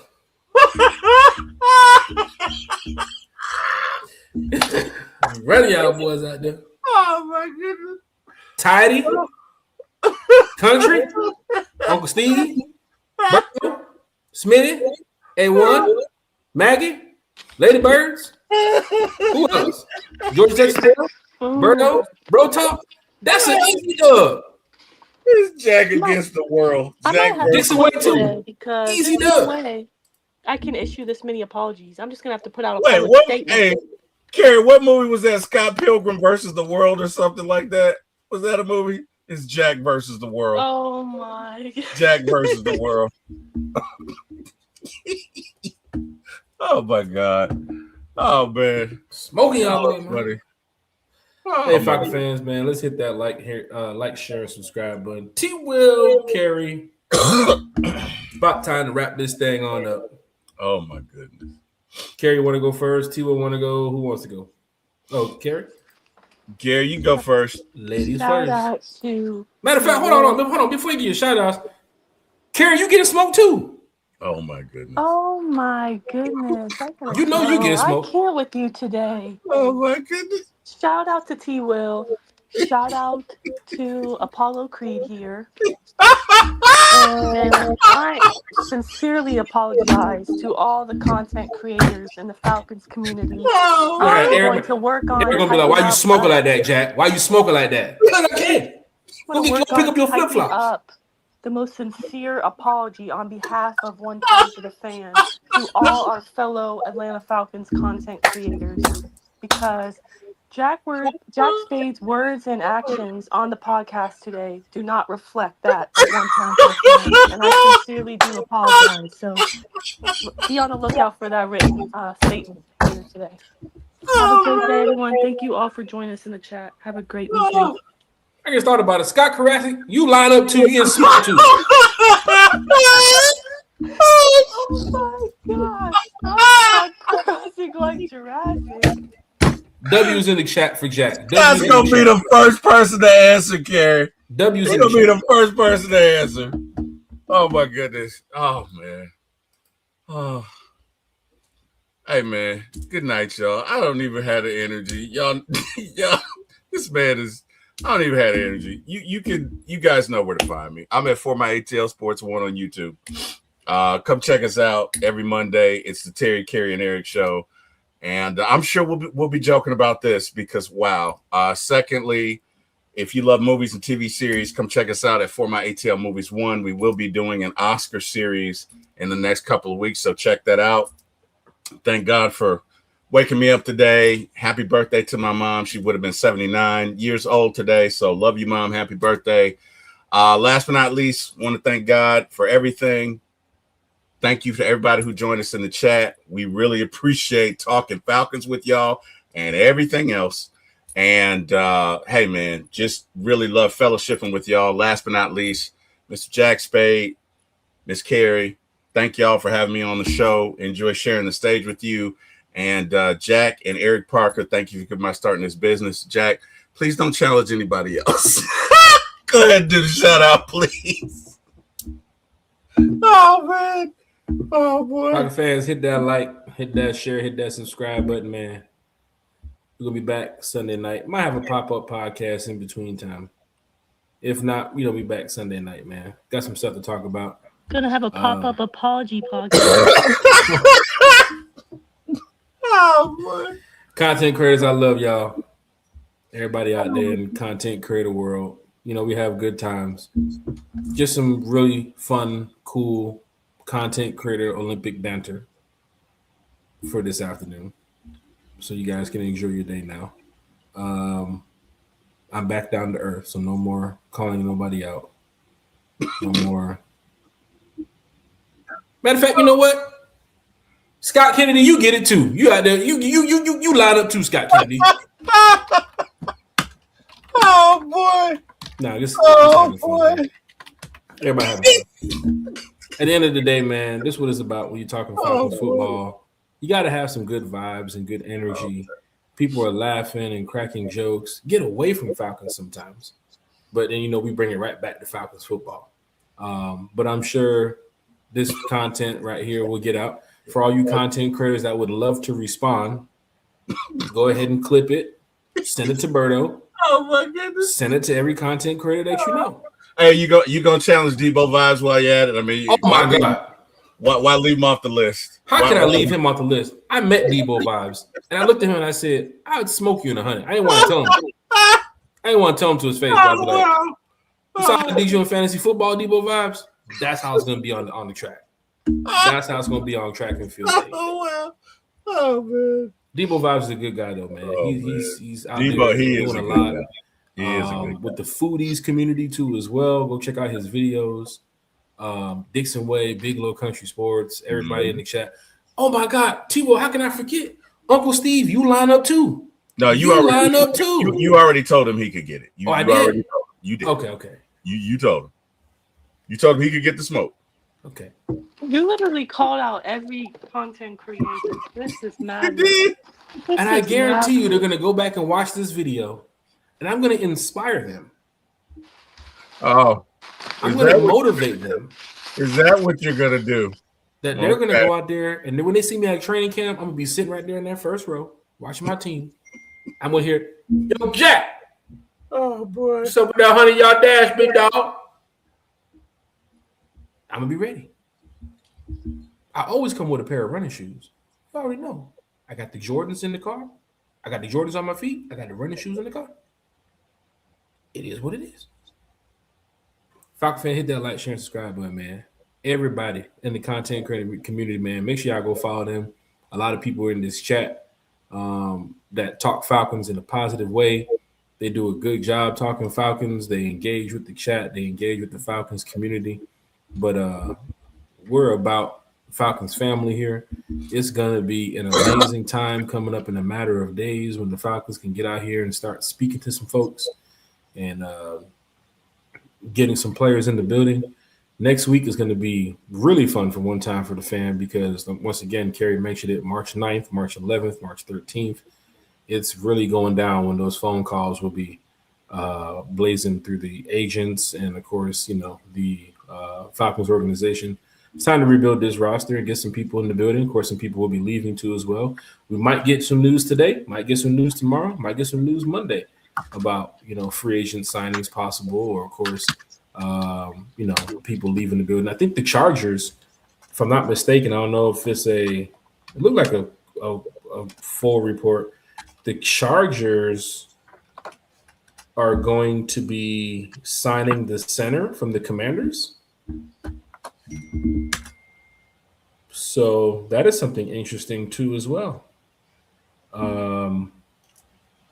Because it's possible that some of these players that Falcon fans want in the building could be on their way to different teams.